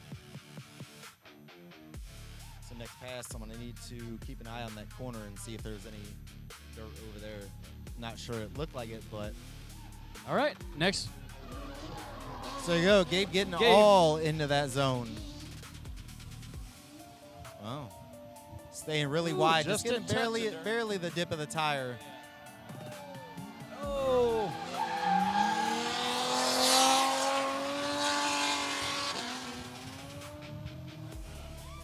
I'm gonna have to watch the replay on Yeah, that. I'm same not here. sure exactly what had happened. If there was was it contact? No, I don't think so. So I don't know if But- it was just maybe just came out too fast and just overshot, possibly.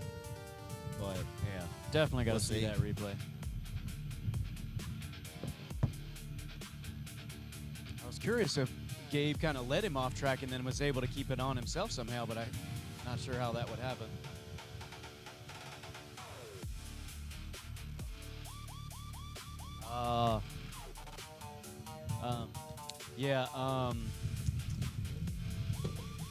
Levi just kind of really was trying to catch up and overshot. And just, I don't know if the front washed out on him too, but. Gabe Broyles gets the win.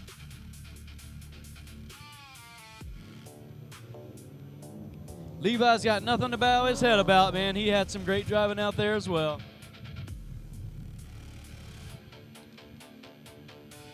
Hang in there, buddy. You're getting better and better.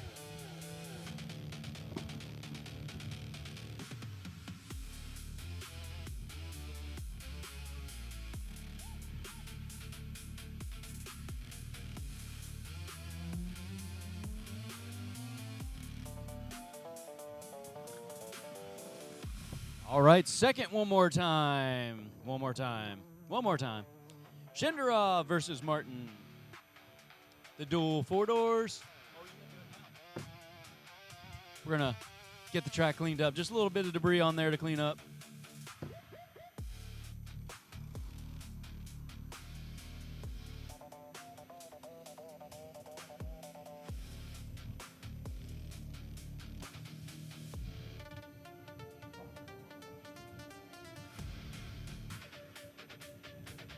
All right, so yeah, we'll run the one more time with Anton and Justin Martin there. Then we've still on the left side of the bracket, we still have got, we got Chris Pass got the win against Colton Vaughn, right? Okay. So, well, yeah, then we'll move on to the top right side of the bracket.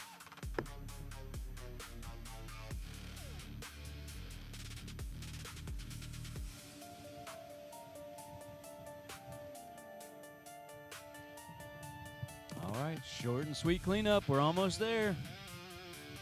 About ready to send. Tony drives versus Justin Martin. It's a red BMW 4-door versus the G35 4-door.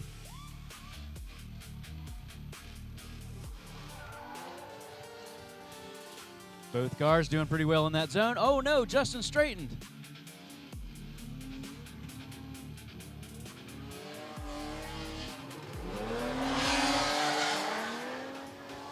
Thought maybe he had a broken axle or something for a second, but he got back into it eventually. Tony got all into that. Yeah. Mr. Consistent, Tony, got his solid lead run. 2 errors in the chase. Yep, I'm going to let them run it back, and then I'll go get that cone.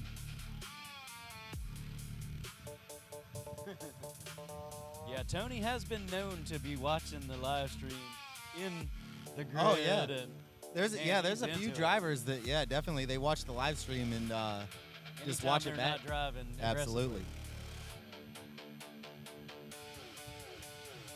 So there we go. Tony is running that whole outside line. running it back.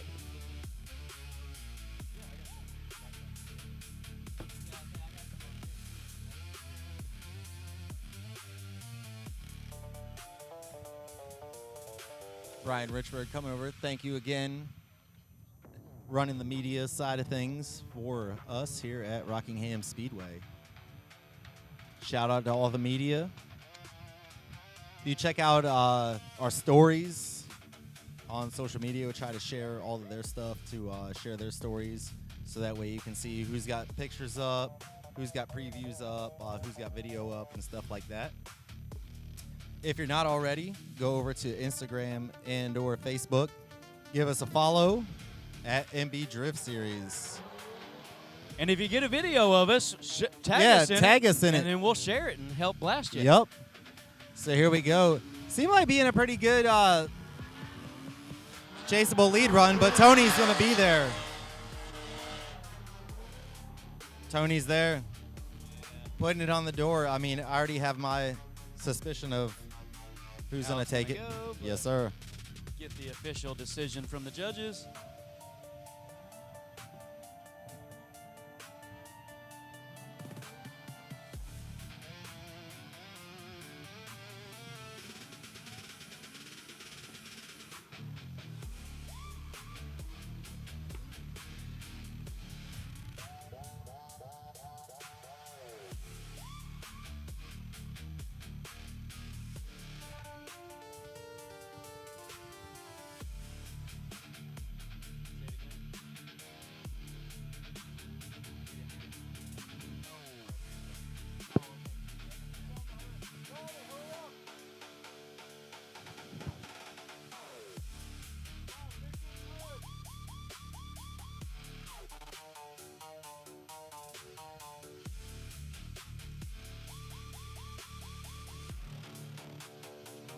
All right, red BMW. Tony drives. Anton Shenderov gets the win with the red BMW. He was more concerned about his body work than getting the win.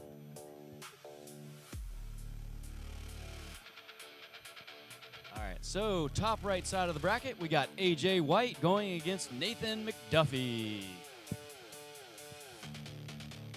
AJ White was our number 2 qualifier. McDuffie was 18th. So there we go. That's why I said McDuffie better do good because he's been he made the track layout for this on Assetto Corsa. Bunch of sim laps. So far, so good.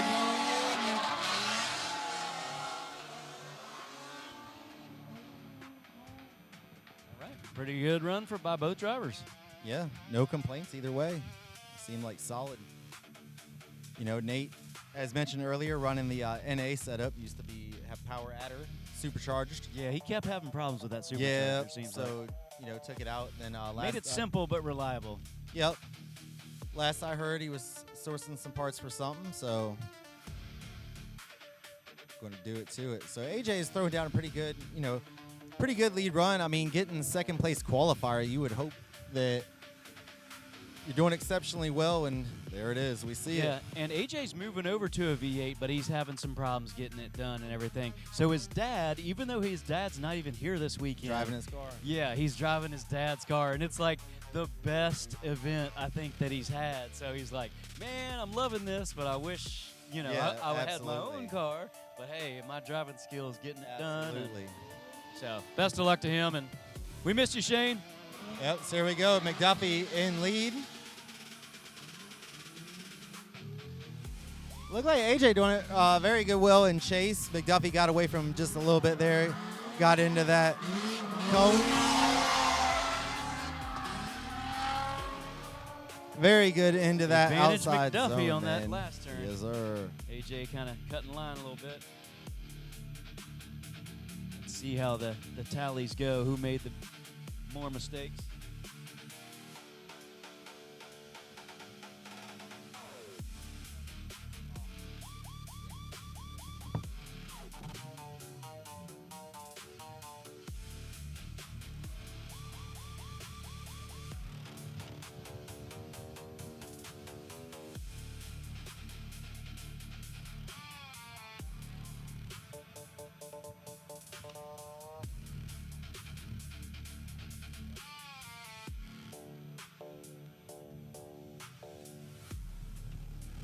Judges deliberating, watching that replay closely.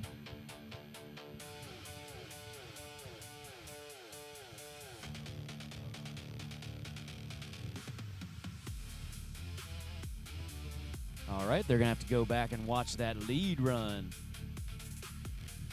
by AJ, see how it compares. They hit the box, but barely in that.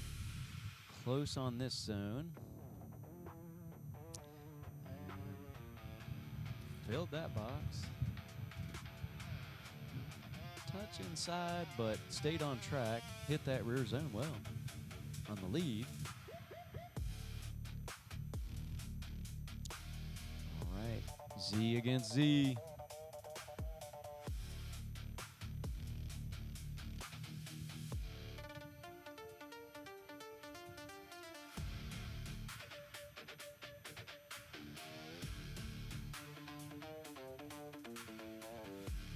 All right, folks. Looks like Nate McDuffie gets the win. Great driving today, AJ, but just edged out by Nathan McDuffie in the On Point Parts 350Z. All right, great driving by both drivers. Nate edging out the win.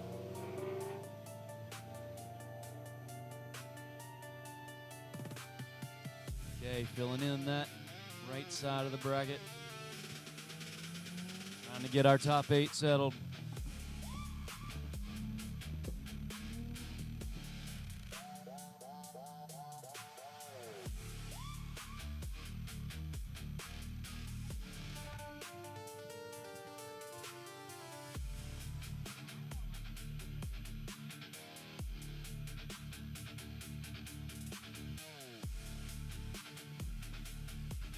All right, next up, we should have Chance Rich and Paul Smith going up against one another.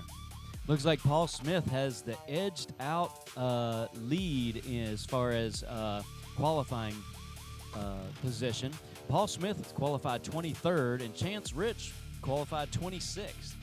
Two lower seeded drivers that were able to win their first battle, and now they're going to go against one another, I think.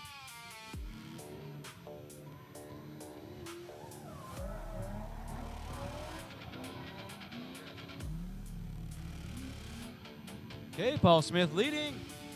Usually a pretty consistent driver.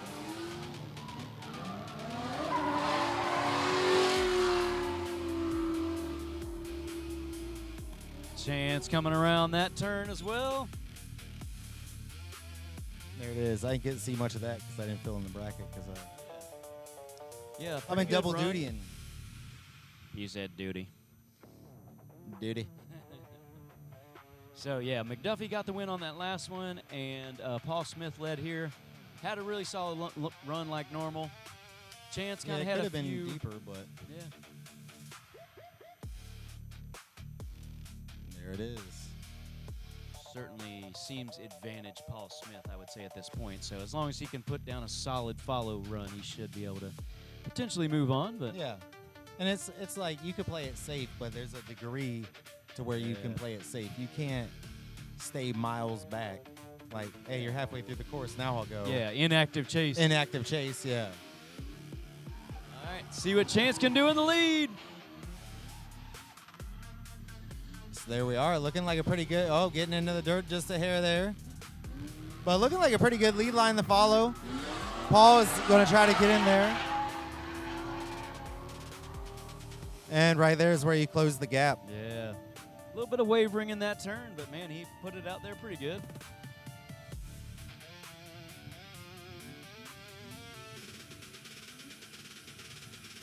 So I see that. Again, I have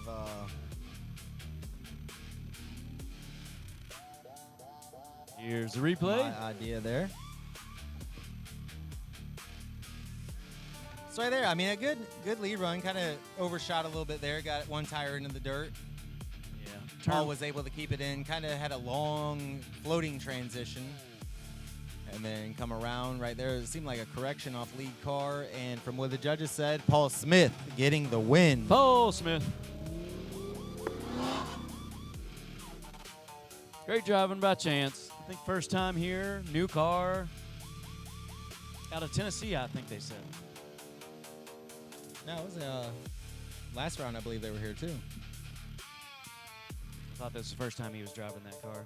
I knew Mark Maddox was maybe here, it was and first he had time. 2 cars. All right, so here we go. Ivan. Yeah, the young buck, Oh, Ivan wait, Herrera. No, I'm wrong. Yeah, we got Ivan versus Michael. So I got Ivan up front and Mikkel in the chase. Dang, throwing it down. Woo! Definitely. Yeah. Oh, I heard that. Did you hear that? Got into that. There's a part of the track right there that kind of hooks. Sound like a control arm. Hope that's not the case. Yeah, it was kind of shallow in that last turn, trying to keep proximity.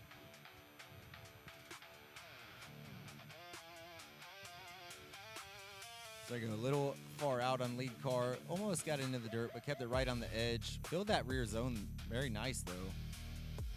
Going around, filling there good, and trajecting over to the rear zone, making good room in that. I want to see what happened to the chase car here. Yep, right there. Bam. Right on that A little corner. bit off track after the finish line. Yeah, but it hit where the corner of the car. Yeah.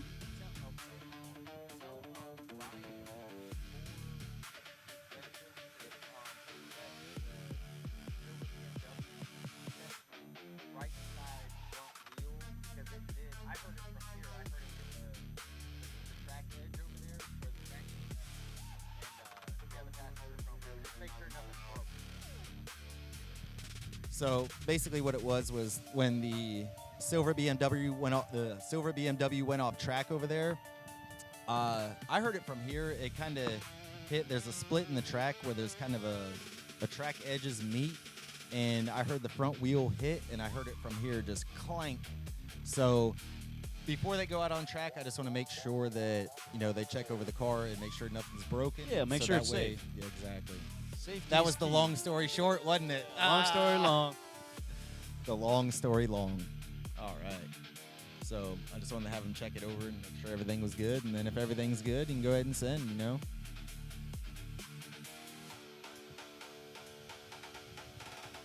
are getting in the air. All right.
They're just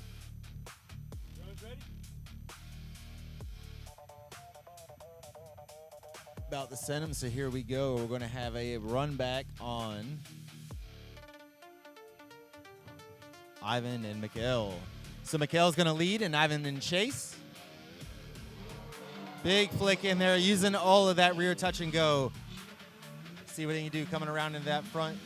Oh, there we go, dipping a tire.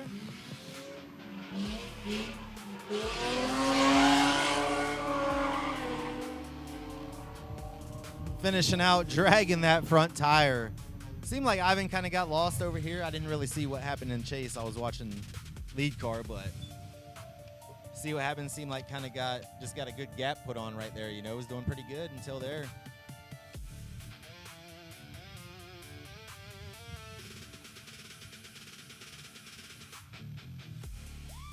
So watch the replay while the drivers pull back around. So right there, solid lead run.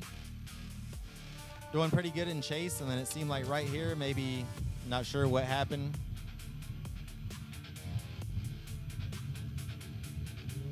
Huh. So we'll see what the judges' call was. Herrera with the win.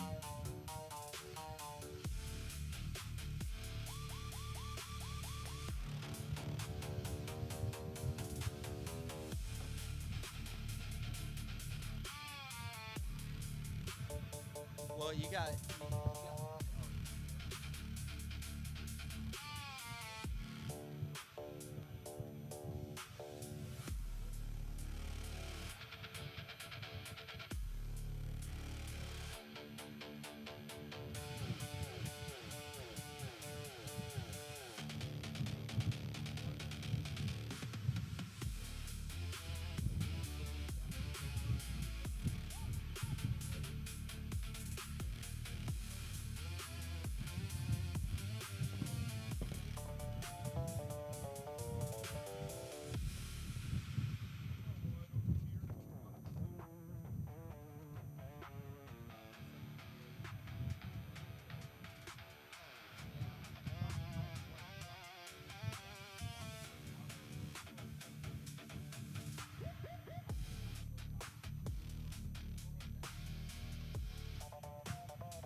just to let y'all in the crowd know and people at home, we have a protest for a run. So what we're doing is we're going back and pulling up the video footage so that way we could show the driver in protest and let him know what's up. So that way the judges can explain why exactly they made the call.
All right, Tristan on that last turn getting cut off, kind of went a little too inside there and end up having to kind of have a major correction and maybe dipping a tire a little bit at the end there. But landing with a decent run there. Tristan just gets too far inside right here. And then, yeah, has to straighten even a little bit. So, most likely an advantage to Landon on this first lead run. So now we'll put him in the follow position and see if he can do as well in that same position. Landon, another one of our young, promising drivers, man. Another one with a lot of passion. All right, we're going to let Tristan Steele lead this time.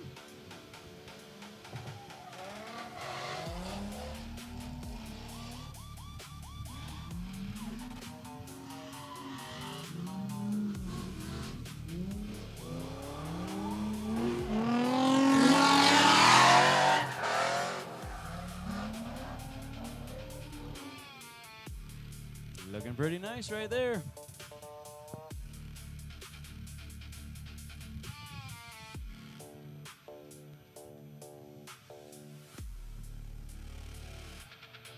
There's our replay. First run. There we go. Here's our second run. Tristan with a decent lead run.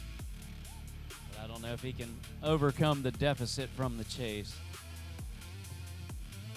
I'll say, to be honest, that's one of the better chase runs I've seen from Landon. Usually it seems like he was just trying to dive in too hard, you know? Yeah, a little more flow to it. Huh? Yeah. You gotta get to know him a little bit better. You put it on the door.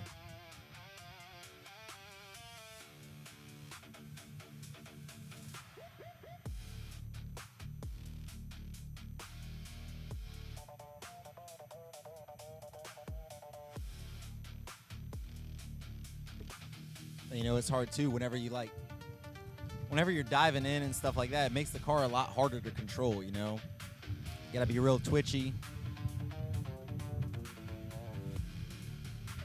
Makes the car looser than a screen door in a hurricane, you know? Landon Dysart with the win, ladies and gentlemen. Young Buck moving on. For those of y'all that don't know, that car used to be driven by his dad, Brett Dysart. Came out years back, started driving with us because Landon liked doing drifting, did drift sim competitions, very successful at that, got some championships under the belt. And finally, when he was able to be old enough, transitioned into the real life car. So kind of, you know, dad building the car, getting the kinks out, them learning the program, stuff like that. They got the whole family out here. Go see him. I believe they're in Garage Bay 3. So, cool group of people. Good to see him advance on.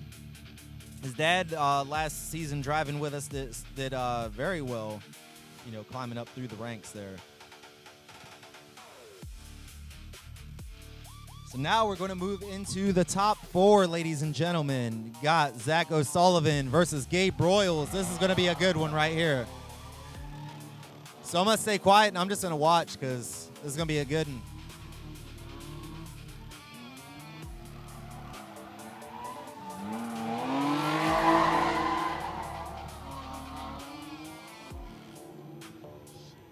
Gabe knows he can't give him an inch. Dude, he's trying to be. That's why I wanted to lower. watch, because I knew it was going to be good and didn't let me down, man, you know? That's awesome. Truly exciting run there. So once I see the replay, then I can kind of critique it. But, man, both drivers were on point, you know? All you can do is go tit for tat for zones, but right there, filling it. You know, Gabe could have been a little deeper into that, but matching line and angle right there on inner clip 1 as well as the rear zone. Nicely timed transition there, and that's one of those key factors is transition timing once you get in the competition format. That one turn's a little tricky right here, going from the lower speed to try to stretch it out to Absolutely. the higher speed. I mean, definitely horsepower does help to where you can dig out of it, especially around this last sweeper, but at the same time, you know, lower power car, you just got a left foot brake and keep that wheel speed up. So here we go. Drivers swap roles. Gabe's going to be in the front. Zach going to be in the back.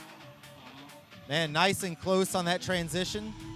Both drivers keeping it fluid through the course. Coming around the last sweeper. Woo! Woo! Boy. These boys Nice. are throwing down. Yeah, I mean, it's expected into the top 4. This could go either way. Could go one more time as far as, you know. Yeah, shoot, I'd pay to Judges see that one more definitely got time. their hands full. So I hope somebody paid them off.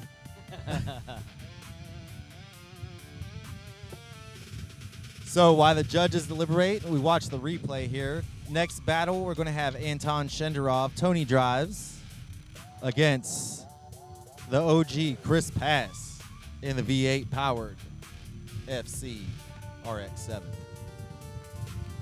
Dang, dude. Yeah, this is going to be a tough one. I see the... Hey, you're the judges. You do whatever you want to do. I mean, if you can't decide, you can't decide. If you can decide, you can decide. You need a replay, whatever. But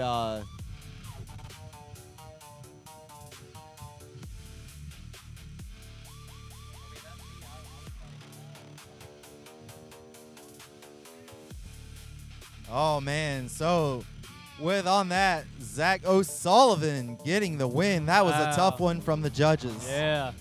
They asked Dave fought hard. what we were talking about the one more time. They were like, man, we want to see a one more time just for fun because it Yes, was so 'cause fun to watch, you know? So, Good as a shoot. rocket. Slowly moving on. Yep, so O'Sullivan going to have the hands full in the next battle, whether it be Chris Pass or Anton Shenderov. Both drivers proving themselves to get into the top 8. So all the drivers going to make their way into the top, making their way into the top 8 to battle for the top 4. So we'll see Tony and Chris pulling up to the line. Tony qualified 4th, and Chris qualified 5th. So skill level on this track, very, very similar. So here we go. Tony in lead and Chris in chase. Tony going to throw it in very nice around that first slowed inside down a clip. good bit. Yeah, it did slow down quite a bit, but Chris was right there. Actually worked for...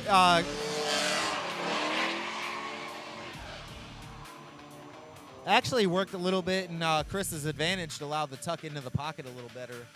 You know, we'll see in the replay if that was the case, or maybe I'm just seeing things. I don't know. Yeah, let's check this aerial replay. Yeah, man. The lie detector.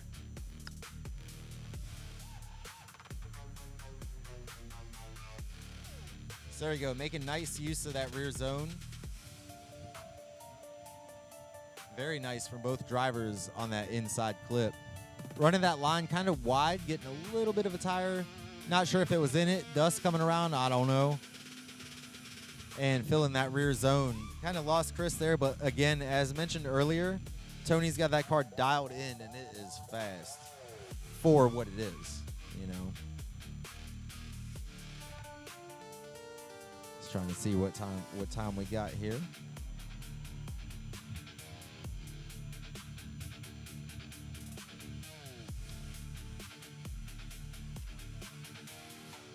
Absolutely.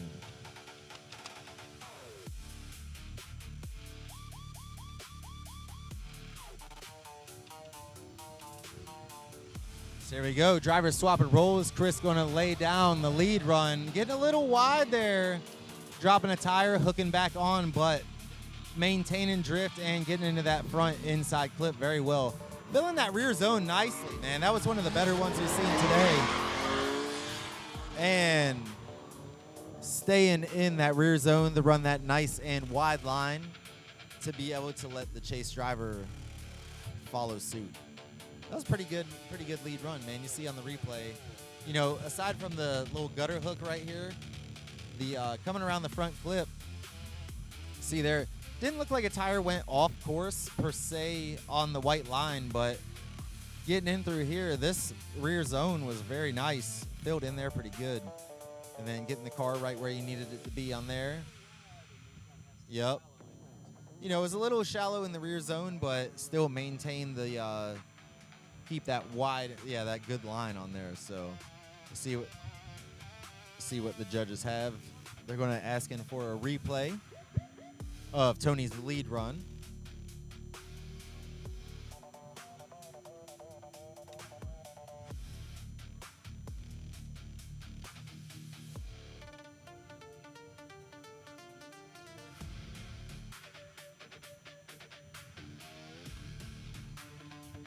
There we go. Judges wanted to see the lead run, so if it was me, I would probably say they're going to go a lead for lead, and that's going to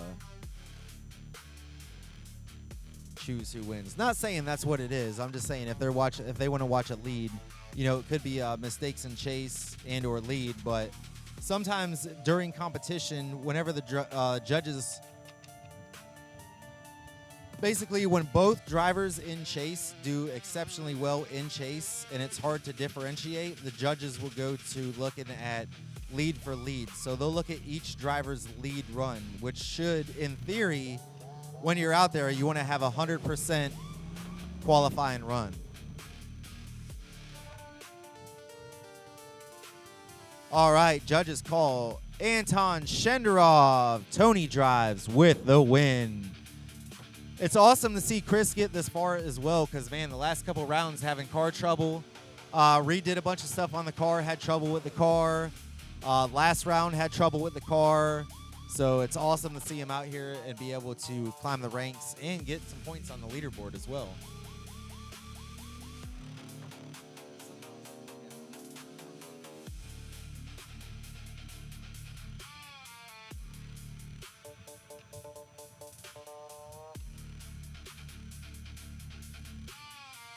All right, next battle, we're going to have Nate McDuffie versus Paul Smith.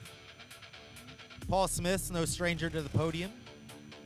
Got a few podiums here with us at MB Drift, Rockingham Speedway.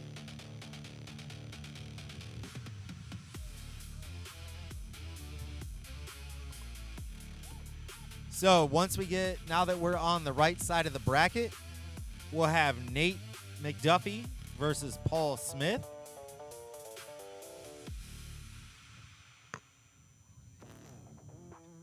Nate going to be leading, I believe. Let's see here. Yep, McDuffie qualifying 18, Paul qualifying 23rd. Then after that pairing, we're going to have Ivan Herrera versus Landon Dysart. Two young drivers, both coming from the video game world, sim driving. So here we go.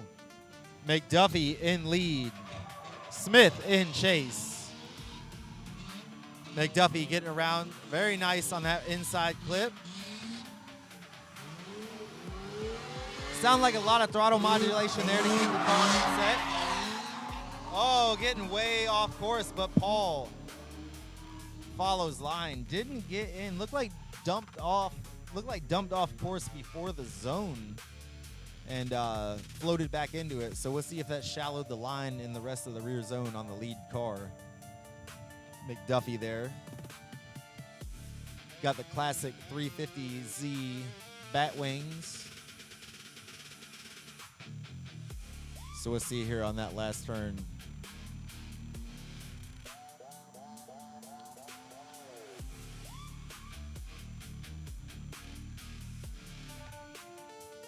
So, yep, dipped tire right before the zone and kind of ran a little bit shallow.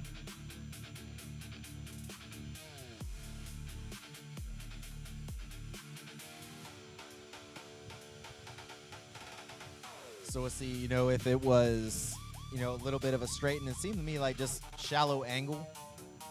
Trying to stretch it out a little bit. So here we do. Drivers will flip rolls. Paul will be in lead and McDuffie in chase.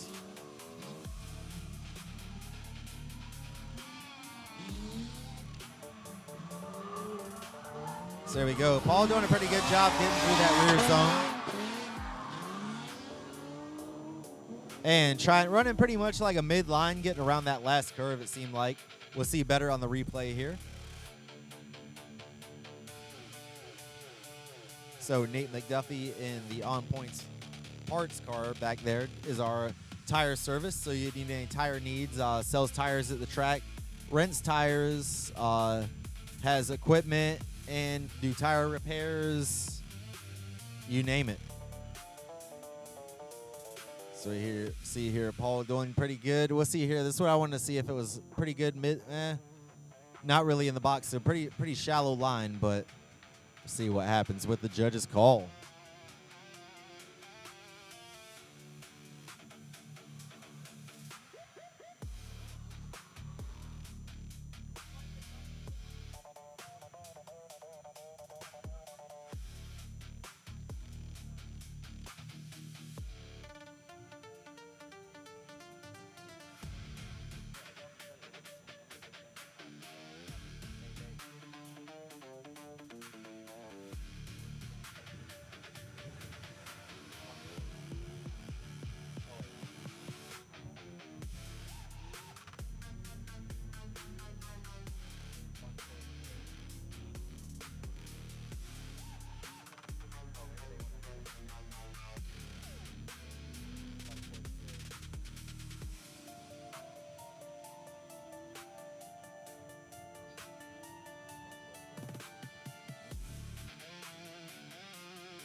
judges are calling for a OMT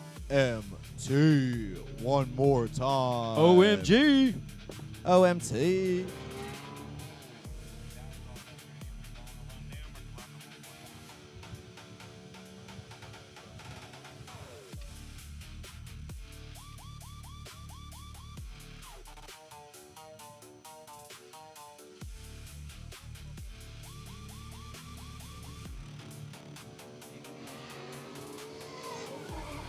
All right, so here we go. Ivan Herrera in lead. Landon Dysart in chase. I can tell by the way. Oh, contact. I was going to say, Landon came out driving pretty aggressive. I heard it in the pedal. So let's see what exactly took place.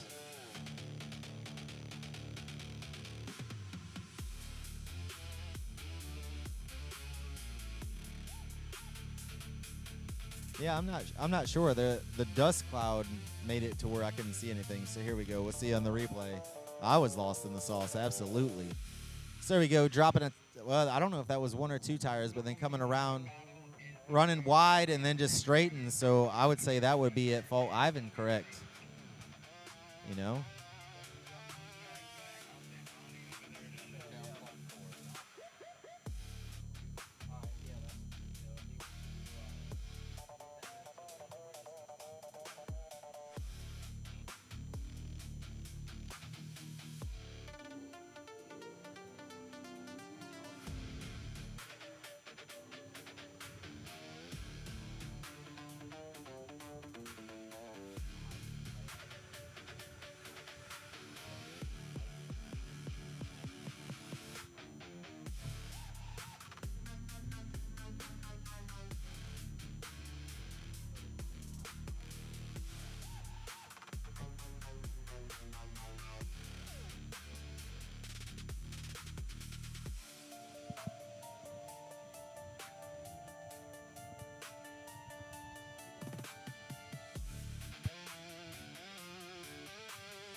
So, see, both drivers made it back up to grid.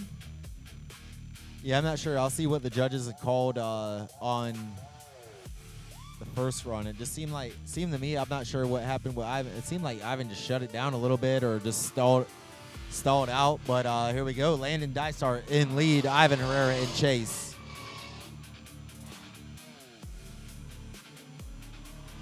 Landon coming around pretty good around that. Let's see about that rear zone, making all the space of it. And powering out, Ivan is right there. Both young drivers proving that you can come from the sim and go on track and just hone your skills, come through. So we're going to have them circle around. We'll have the judges see who wins, make the decision, and they will be going on to the finals.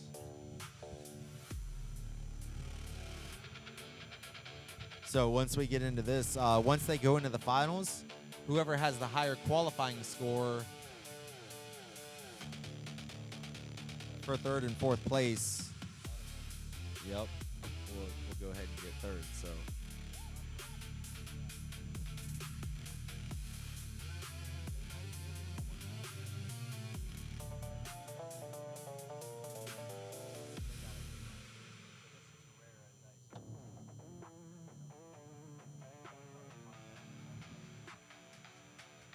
And judges call Landon Dysart with the win.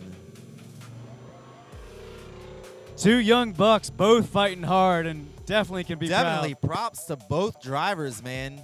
Props to everybody that was in the comp, man. It takes some guts to, step into the competition format, especially after you just, especially when you just start and/or, you've been driving fun events for a while. It's a big thing. It's like when they draw that line in the sand.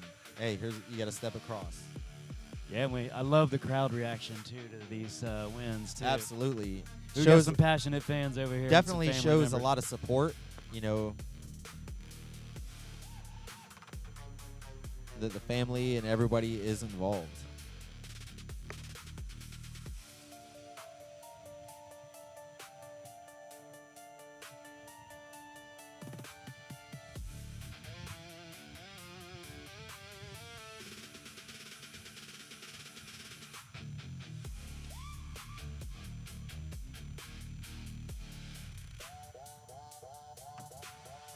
So I think what up next is going to be the OMT Nate and Paul Smith.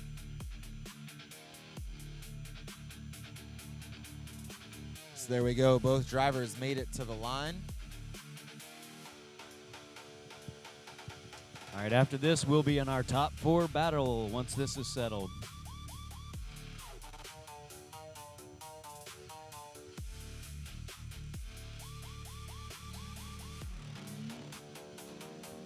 So there we go. McDuffie in lead.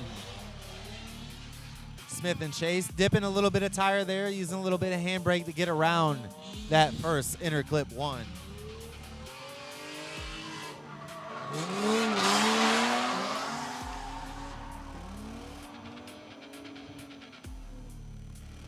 Shoot. That was pretty right on, man. I mean, that was on the money because especially the second half of the track, like first half was good, but second half of the track was pretty good. Both drivers were dialed in. Yep. Had that steering set and that pedal down.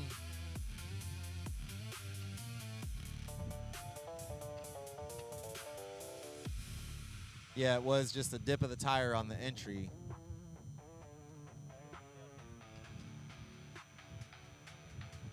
And then coming around there, see, McDuffie didn't overshoot like last time, but was able to run a wider line to be able to clear the way.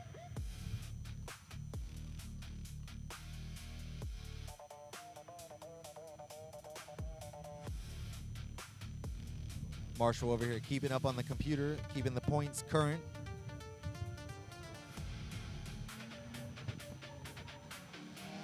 So there we go. Paul is going to throw down into that inner clip 1. McDuffie knows he has to put on the pressure, so it's probably going to be a pretty good chase run, as it was on the flip side.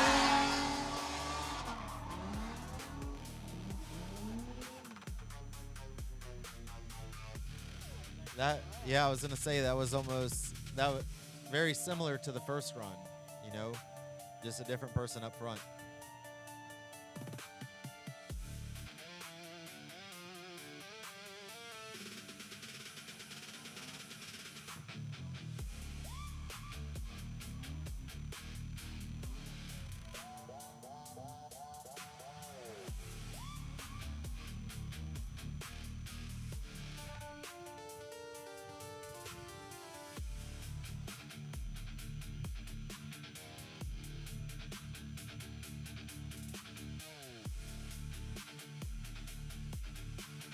So there we go. We got the judges deliberating.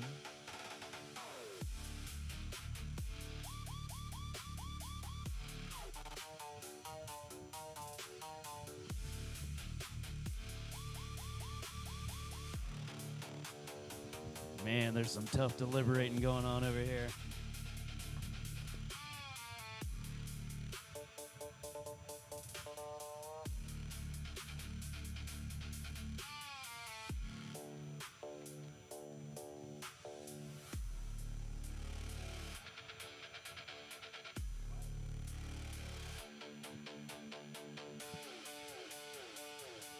Just waiting on the word. I'm quiet because I'm being nosy.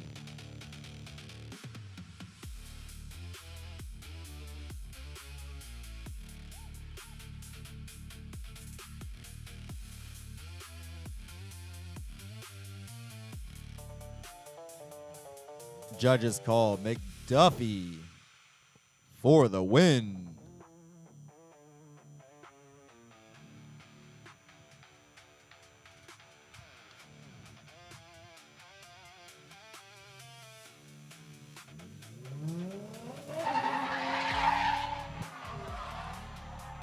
Paul throwing down, had a great run, man. I believe these judges really had to nitpick and really kind of get every little detail to be able to determine a winner here. Yeah, we had a little bit of disagreements between judges, but they had to come to a consensus, and it turned out that McDuffie got the win there. A split decision. So we'll see that going on.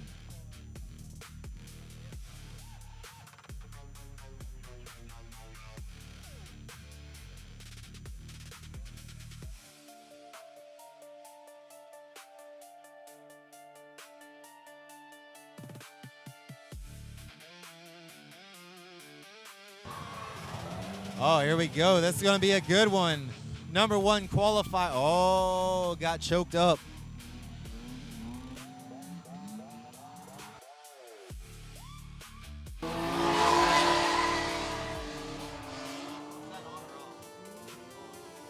All right. Both drivers, the battle of the red BMWs here. Seemed like Tony got maybe. I'll have to watch the replay. It seemed like kind of maybe dove in too hard or lead car choked him up a little bit. There was definitely a pinch off point. So we'll see here.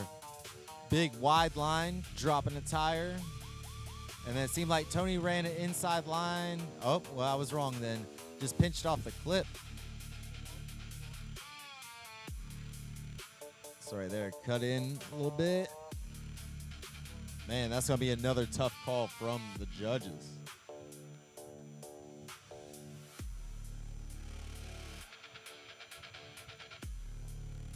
So I already know because I hear him over there talk. I hear him over there chit chatting. So I know there's something. You know what it is.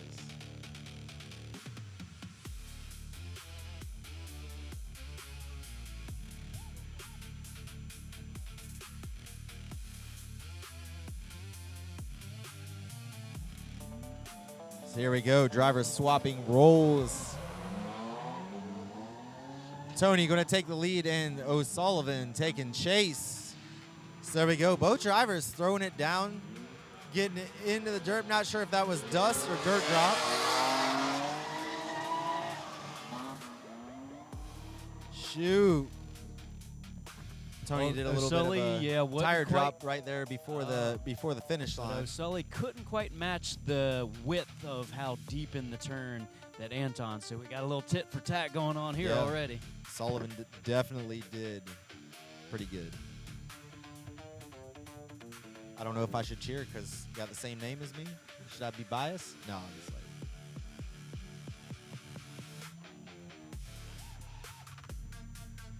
So there we go. Both drivers coming up to the grid while we watch this replay.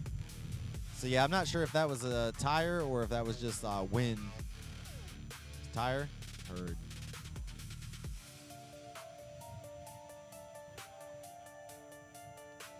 So the judges are asking for a replay on that one more time.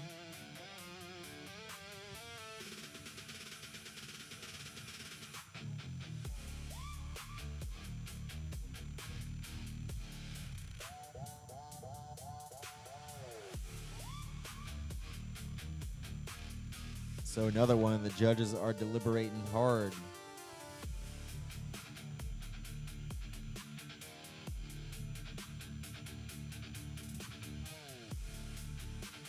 We don't have Wally to help us out, so this is real life judging, man. Got to rely. Yeah, I can't blame it on the computer. You got to rely on replays and experience here. So, and sometimes it's crazy because, like, especially in certain situations, you have to almost assume what a driver was or wasn't doing at the time when they were driving. So, especially knowing the sport, knowing the driving aspect of it, you can kind of know, like, oh, well, I mean, besides obvious reasons, like, oh, he missed a shift or whatever, but you understand it's like, oh, dang, you should have clutch kicked right there. Oh, judges are calling it one more time. All right. Judges say they got to clean it up a little bit.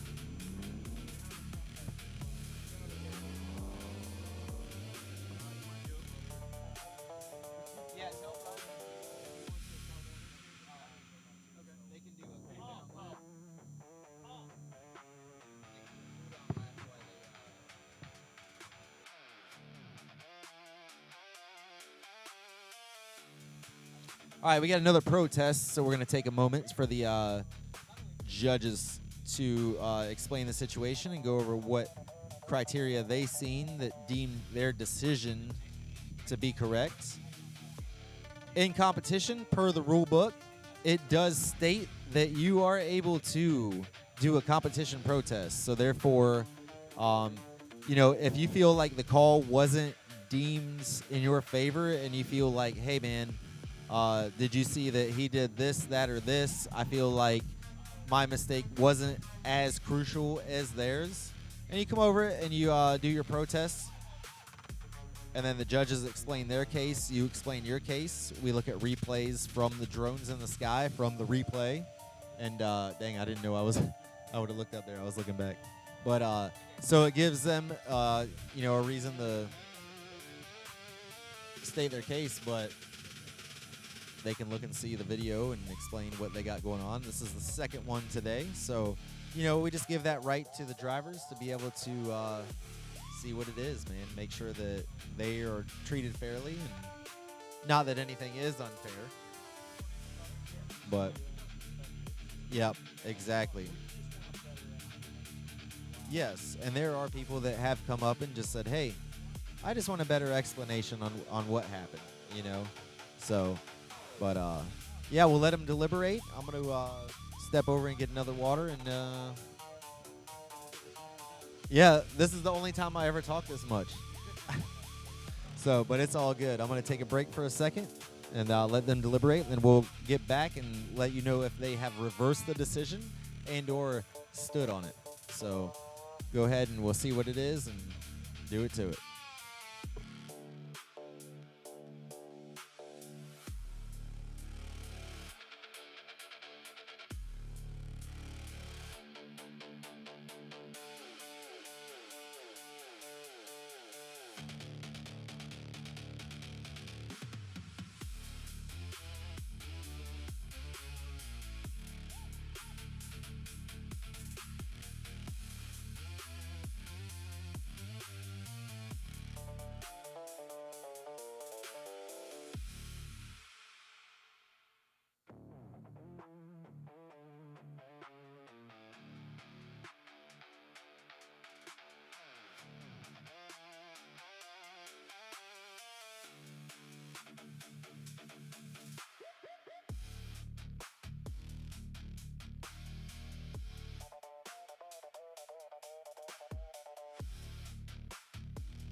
All right, folks. So this is the one more time battle between Zach O'Sullivan, our top qualifier, and our veteran Tony Drifts. Tony's been running with us for quite a while now, and definitely a consistent, good driver. But he's got a big battle in O'Sullivan because you can tell he's got some talent. All right, so we've got our lead run by Sullivan in the books here. Both drivers doing a great job. Getting most of the zones. Tony tucks in just a little there, but he stays with good proximity. Both drivers fairly shallow around that turn, but out there towards the edge of the track, which is what we're looking for. So let's see if Tony can lead and if there's a determining factor when O'Sullivan follows.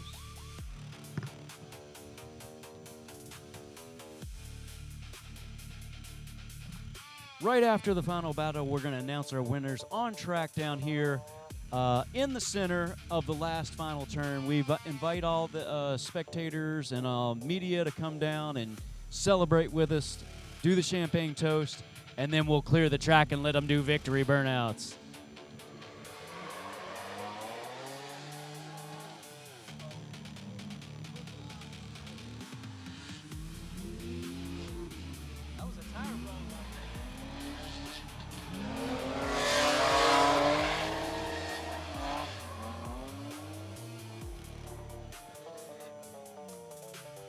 Nice runs. Might have been just a little bit of rubber-to-rubber contact the way that car acted. I'm not totally sure. But Yeah, we'll see what it is. I was wondering if to see what that was on the replay. I was watching it, but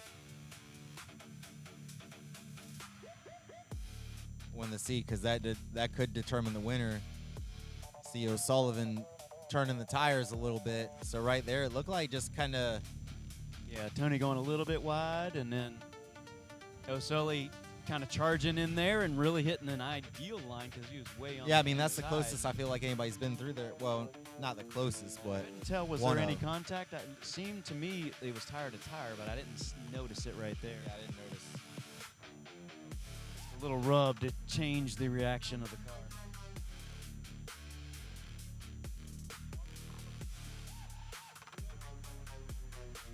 So the judges are going to watch the replay again and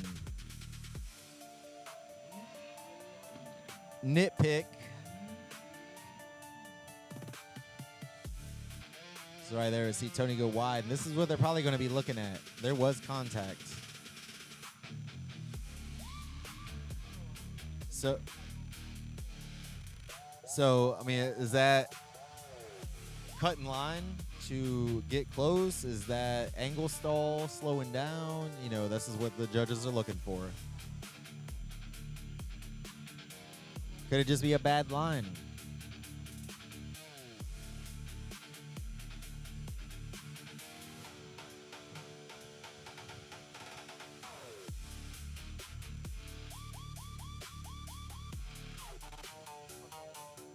All right, judges call Zach O'Sullivan for the win. Your number one qualifier going into the finals.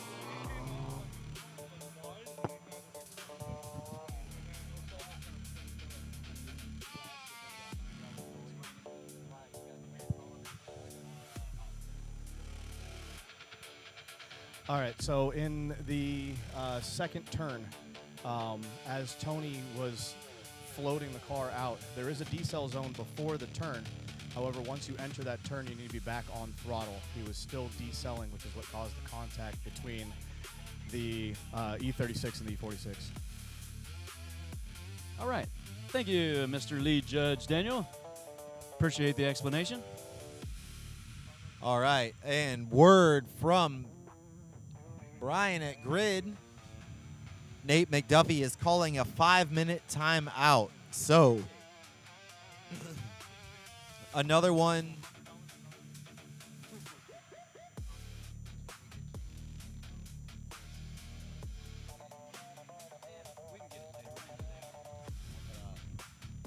So, again, with the 5-minute timeout, drivers have the option to, during their runs, they can call, a 5-minute timeout. That's why we encourage at the drivers meeting to tell the drivers and actually set up an area down there for hot pits. So that way you don't have to go all the way back down to the garages. I see he's going all the way down there. So he didn't take advantage of it. He's all the way down at the end. So I hope he's able to do what he needs to do in a timely fashion.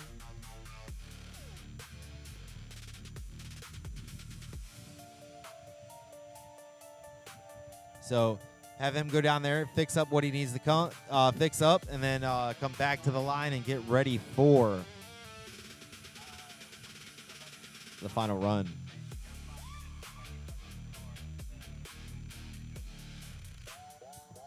So whenever Nate touches the car. So luckily we can see the car from here, so we can see him get out and when it start working.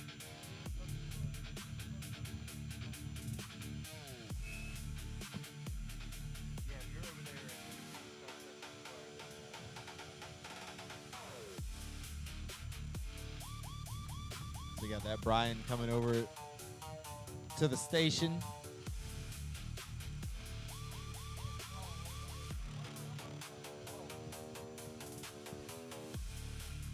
Brian, you need a track clean? Ronnie, ask him if he needs a track clean.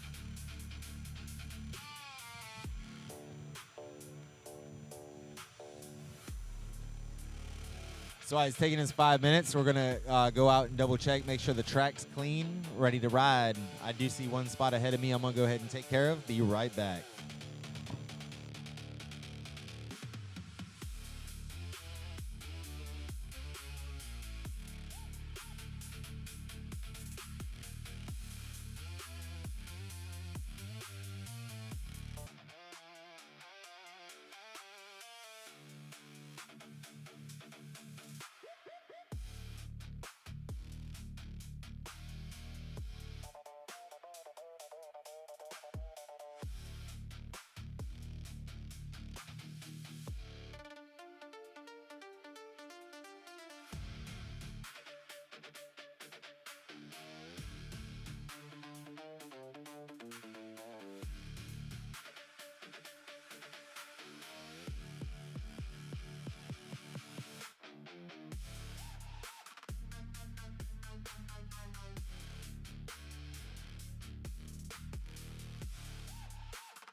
All right, just a reminder, we're waiting on Nate McDuffie. He took his 5-minute timeout with a problem with the car. We're expecting him back soon, so we're on a slight pause here for a minute so we can get that right side of the top 4 done. We just had O'Sullivan and Shenderov, and O'Sullivan narrowly edged out the win. So now we're waiting on McDuffie and Dysart, and we want, obviously, give McDuffie the time to get his car as good as he can, as long as he can keep it in with the allotted time window. Yeah, sounds like he may be heading this way now, so we should be good to send very soon. I hear a VQ. He must be on the way.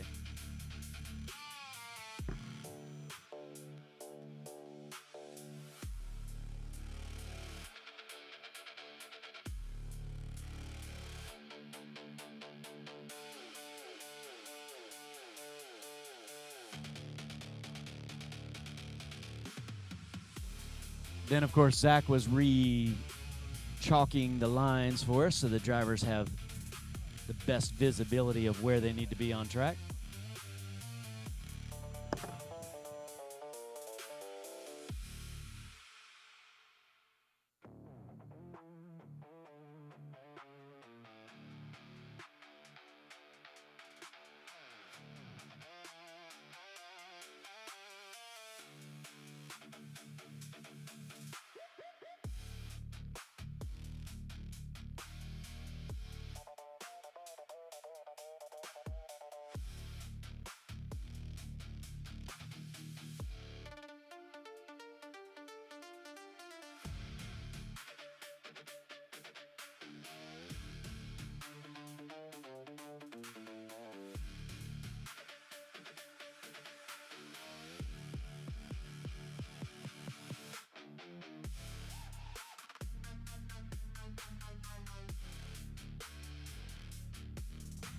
Oh, dang, I didn't have the mic on. My fault. But, yeah, as I was saying, Landon was doing pretty good right here. McDuffie doing a nice job of staying in the pocket, it seemed, coming around that first corner. Yeah, shallow angle to try to get close and then dived in, and that was where that, close transition came in. Almost seemed like we didn't have much angle coming over that box for the second inner. Yeah, seemed like, to me at least, but I'd have to watch it again to critique Landon. But the next one, he gets his turn in chase, which I always tell him he needs to do a little bit better at. So we'll see right here. McDuffie's going to come in, feather the throttle. So Landon's going to have to modulate throttle and left foot brake as much as he can. Right here's the time to advance and dive in.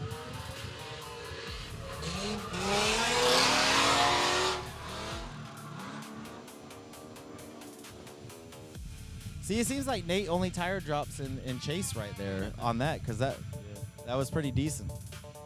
Landon, once we see the replay, I'll give the... just a little bit timid following. Yeah, and that's something, being a new driver, it's tandem, like I said before, was a little bit something that needs to be worked on. So right there, I mean... You're not trying to jack somebody else's stuff up. Yeah, could have ran a little bit better line on the inside, right there. Tried to gain some proximity, a little bit late on transition timing, but right there's where you got to reel it in. But all in all, very well done. Yeah, and I could still go either way, really. Yeah, it really could. Great execution from both drivers. Brett Dysart gets the win. Actually, Landon. Oh, Landon Dysart. What else? Landon Dysart. Landon Dysart. Young man, the sim drifter. No, see, I saw his dad driving. Y'all didn't see that. I saw his dad driving. Great driving by both drivers, though. All right, so looking at the finals, going to be Zach O'Sullivan versus Landon Dysart. Give them just a second to get up, get comfortable. Landon just coming off of a run, so should still be pretty warm in the driver's seat. have that adrenaline flowing. And I mean, hey, what do you think's going through a 15-year-old kid's head going into the finals at your second drift competition with us? You know, so at his home track with his family watching the whole 9. Either way, somebody's eating steak tonight.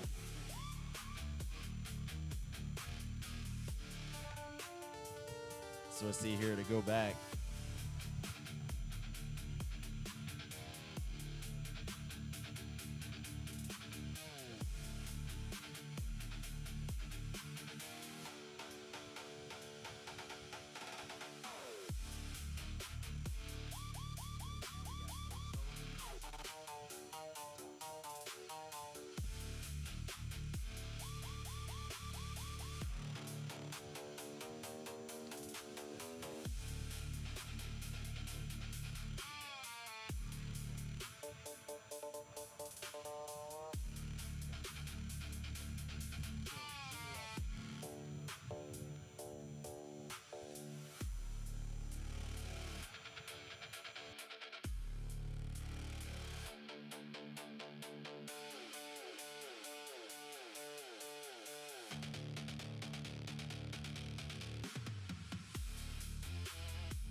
All right, just coming off a battle, driver's gonna change tires, I would assume.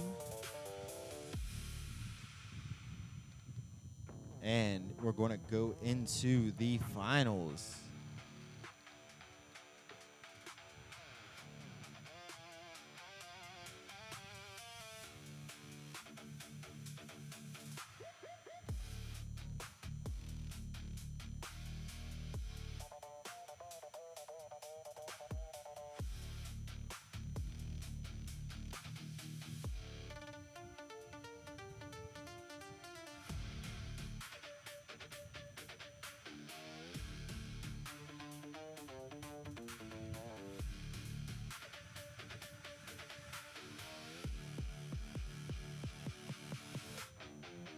Guess while we got a minute, I'm gonna go over.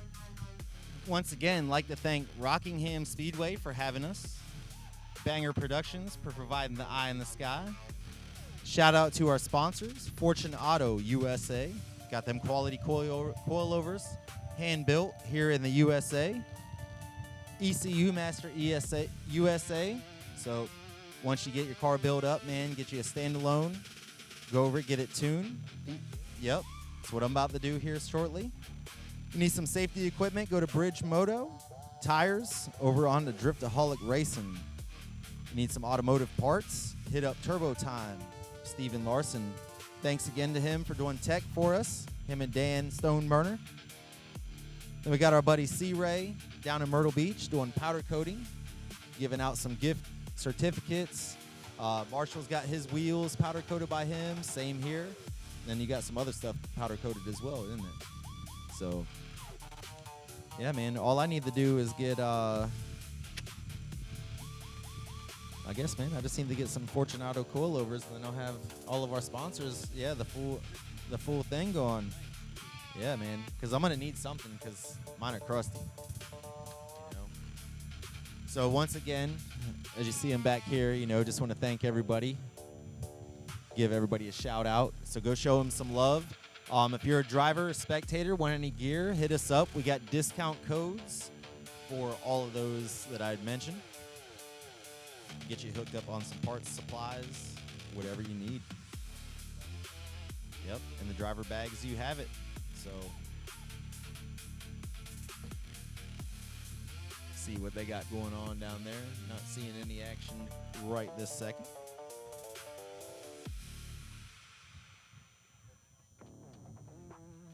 So once we conclude the award ceremony, we're going to take a little time to clean up the track, and then we'll go into some more fun runs. And then, obviously, once we get in the nighttime, we're going to run fun runs until 10 p.m.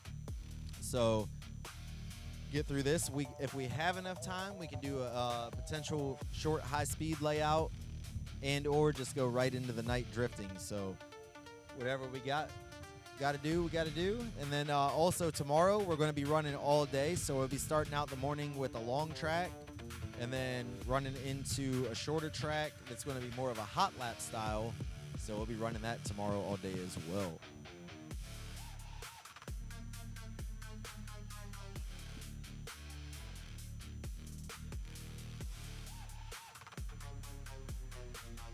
So we got the drivers pulling up to the line for the final battle of the day here at MB Drifts Round 2, the Smoke Show at Rockingham Speedway.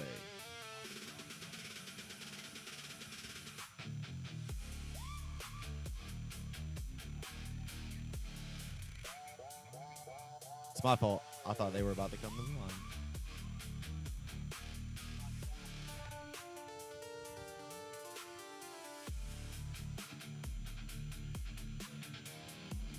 All right, there they go to the burnout box. Get those tires heated up. Try to get all the traction and grip they can as they navigate their way through this tight and technical course, the chute.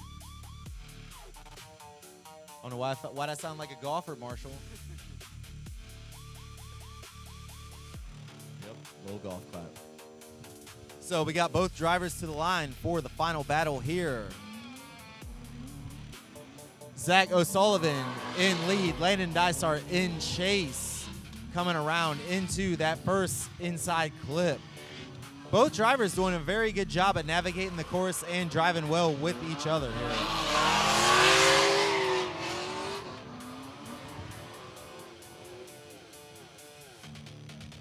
I have to say, both drivers had a really good line, so to me at least. So I'll see kind of best of the yeah, day. kinda We got confirmed high that expectations for these drivers, on the and they're replay, really but- showing us what they got.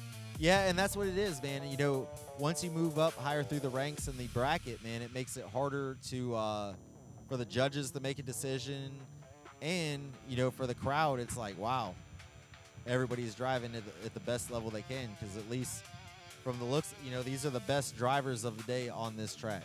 So everybody's showing out and proving to everybody else what they can do on the track. So, you know, you don't want to sleep on certain people, underestimate certain people, be prepared for anything. So they're going to make their way back up to the track, swap roles. Going to have Landon up front and Zach in chase. So here we go. Landon going to flick it into that first outside touch and go. Zach right there on the door. Going to come around here. It seemed like almost got choked up just a little bit, but maintained drift. So it wasn't too bad of a mess up. Looks like just trying to keep that proximity. Woo! Seemed like, to me, it seemed like trying to apply a lot of pressure. Kind of almost got choked up here and there a little bit. So we'll see on the replay what the tail of the tape has to say. So we'll see here, nice use of the track by both drivers so far. Right there, almost getting a little bit tied up. That was kind of like, to me, that was almost getting choked up by trying to apply pressure. And I want to see around this last curve on the replay as well. But nope, sure didn't. Nice job, gentlemen. Nice job.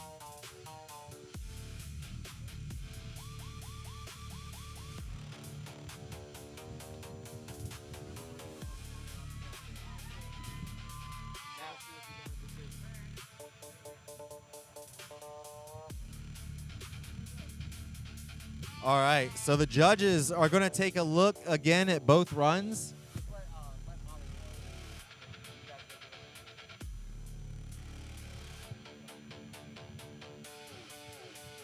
So the judges are watching the runs again to, again, verify their call and make sure that, again, when it gets to this caliber, especially for first and second, it is nothing but nitpicking and finding minor discrepancies and corrections, mistakes, you know, being a little bit out of a zone. I've seen decisions go away because hey, you were about 6 inches further out of the zone than the other driver when they were in the lead. So, you know, they're over here deliberating, and that's what I hear is a bunch of nitpicking, corner to corner, turn to turn.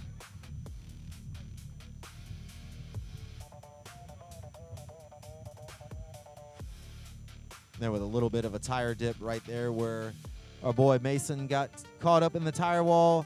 Bro, if you can hear this, I hope it's fixable, man. If you need help with anything, you know who to call, bro. Let me know.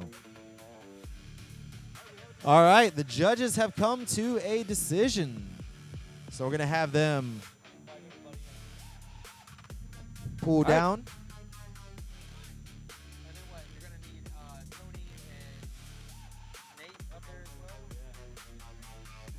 All right, and then we're going to need Anton Shenderov and Nate McDuffie over here on track as well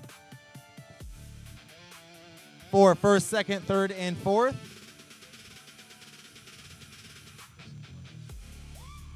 Yeah, so pretty much. Do you know what this is?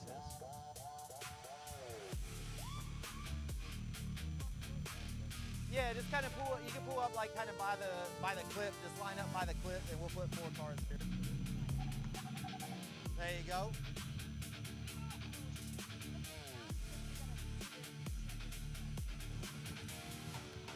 Hell yeah, man. Yeah, man.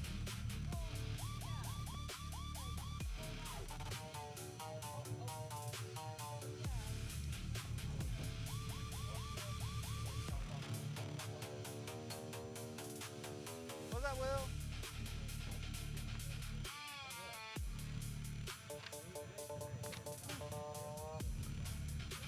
Marshall.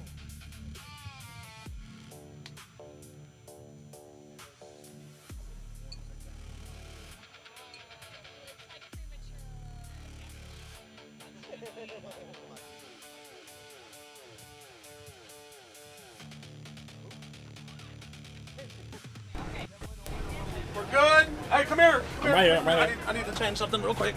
Is it this? All right. Yeah, I want to see if the, all right, so the mic is working down this way. And then I should have clean Let's see. feed. Yep, we're good to go. So while we wait for everybody to get down, Yeah, and we got 2 more drivers on their way. At least one, hopefully.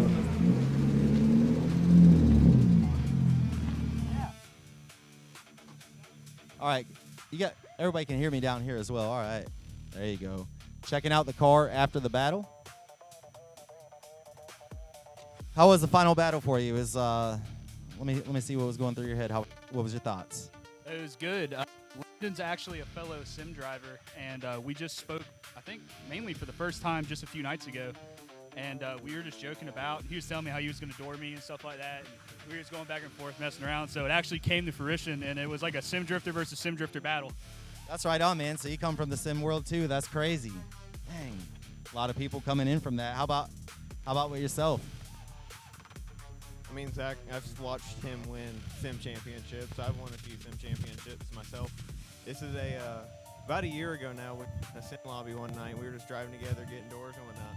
And it's kind of like a full circle moment. I don't know. It's just really cool to be on the podium with these cool guys. This is an honor. Right on, man. Well, appreciate. And congratulations, man. Can't see which one of you is going to take home the gold. So we got Tony over here. So I want to say good job to yourself going for 3rd and 4th place. How was the track for you today? Amazing. There you go, man. Man, a few High words, five. but a good driver nonetheless. Great driving by Tony's everyone always today. throwing down, like we said earlier, man. When we thought he was going to win for the season one year as well. So we'll get McDuffie up here. I don't. All right. Well, we'll go ahead and see if McDuffie's making his way, but we'll go ahead and announce the winner at least. Yeah, get so that. we can definitely announce 3rd and 4th place and do that first, and then we'll announce our first place position there. But we just want to thank everybody first for coming out, supporting our drivers, supporting this organization, and out here having a good time and developing these drivers and their skills. So everyone who supported all that, we really appreciate you, and thank you for helping us put on such a good event. Yeah, exactly. I mean, these are some of the new generation of drifting right here, and you never know. Some of these younger drivers that you see today could be the future of the sport. So you can see them go on and, possibly be pro one day. So it's kind of cool seeing everybody advance and progress, especially coming from the beginning, seeing drivers just every time get better and better and better. And that goes for everybody on track. So. All right, without further ado, fourth place, honorable mention, Nathan McDuffie. There we go, Mr. McDuffie getting That fourth. leaves third place, Anton Shenderov. Mr. Anton Shenderov, Tony third Drifts. place, getting the Got check that with some check cash. and that champagne for third place. All right, now it's coming down to between Zach O'Sullivan, fairly new driver to us, but obviously a very talented one, and our young local driver that has a lot of experience on the sim. So our winner for the day, getting a Powder by Sea Ray gift certificate and a Cruise and Auto gift certificate and some Bridge Moto gear. The winner today is Landon Dysart. Oh my God, dude. That's awesome. Wow. And Zach O'Sullivan with second The place. solid second place. Getting some cash Top as qualifier. well. There we go, Look man. at this young man. First Give podium. man. Done dented the roof and everything. Look at there. You got any non-alcoholic champagne? So yeah, man, good driving from all three of y'all. All right. Now we're going to let these guys pop the champagne and celebrate. So, there you go. Go ahead. Anton, he got it. So he already got it. I stay clear, man. I don't want to get sprayed. All right. Give them Oh, a we hand gotta- one more time, folks. A lot of Yeah, it behind the definitely scenes, burns when working it on gets in the car, eyes, man. getting So these once- machines ready, honing their skills. Once again, congratulations to the top three today. Anton Shenderov in third, Zach O'Sullivan in second, and your winner today on the shoot layout at Rockingham Speedway, round 2, the smoke show, Landon Dysart. Yeah, give him one more round of applause, but everybody. All right, congrats. Let's go ahead and clear out, get back behind the barriers and everything, and give them a chance to do their smoky celebratory burnout. Thanks again for everybody for supporting us. Did anybody tell them? Just tell them to do like a rolling burnout around the quarter. Just do like a rolling burnout, come out that way. Use the track a little bit how you want. Yep, so yeah, just a rolling burnout around the... Kind of do a rolling burnout. Then you can use the track down that way.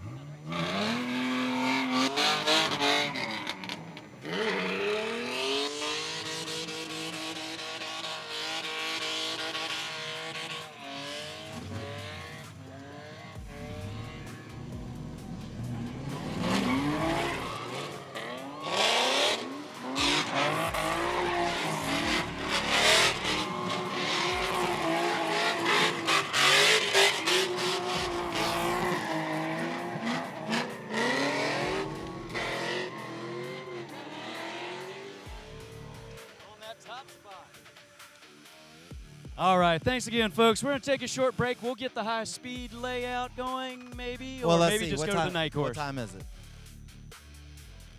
Yeah, All we right, got a lot of we're going to cleanup. have to disassemble the whole live and all that. So we're going to go straight into the night course. And that way we can get the live stream stuff set up. So give us probably, I'd say maybe like 30 minutes or so. Or actually, yeah, 30 minutes or so. We're going to go and take a break for a minute, get track set up, and then we'll make an announcement whenever we go hot for the night layout. Once everybody gets the grid, we'll do a parade lap, and or remember that we did post the layouts on social media. So if you need to go back and double check, it will be the Dick Trickle.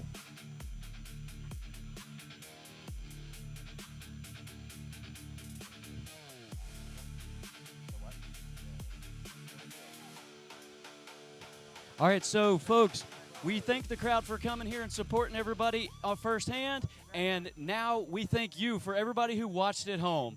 We appreciate you tuning in. Please give it a share and a like, and hope you enjoyed the show. Check us out again next time. We've got our Summer Matsuri next, so it won't be a competition, but when we come back in September, we'll have a doubleheader. 2 days of competition in one weekend. Action-packed weekend. Make sure you tune in, and thanks again for checking out MB Drift. See you next time.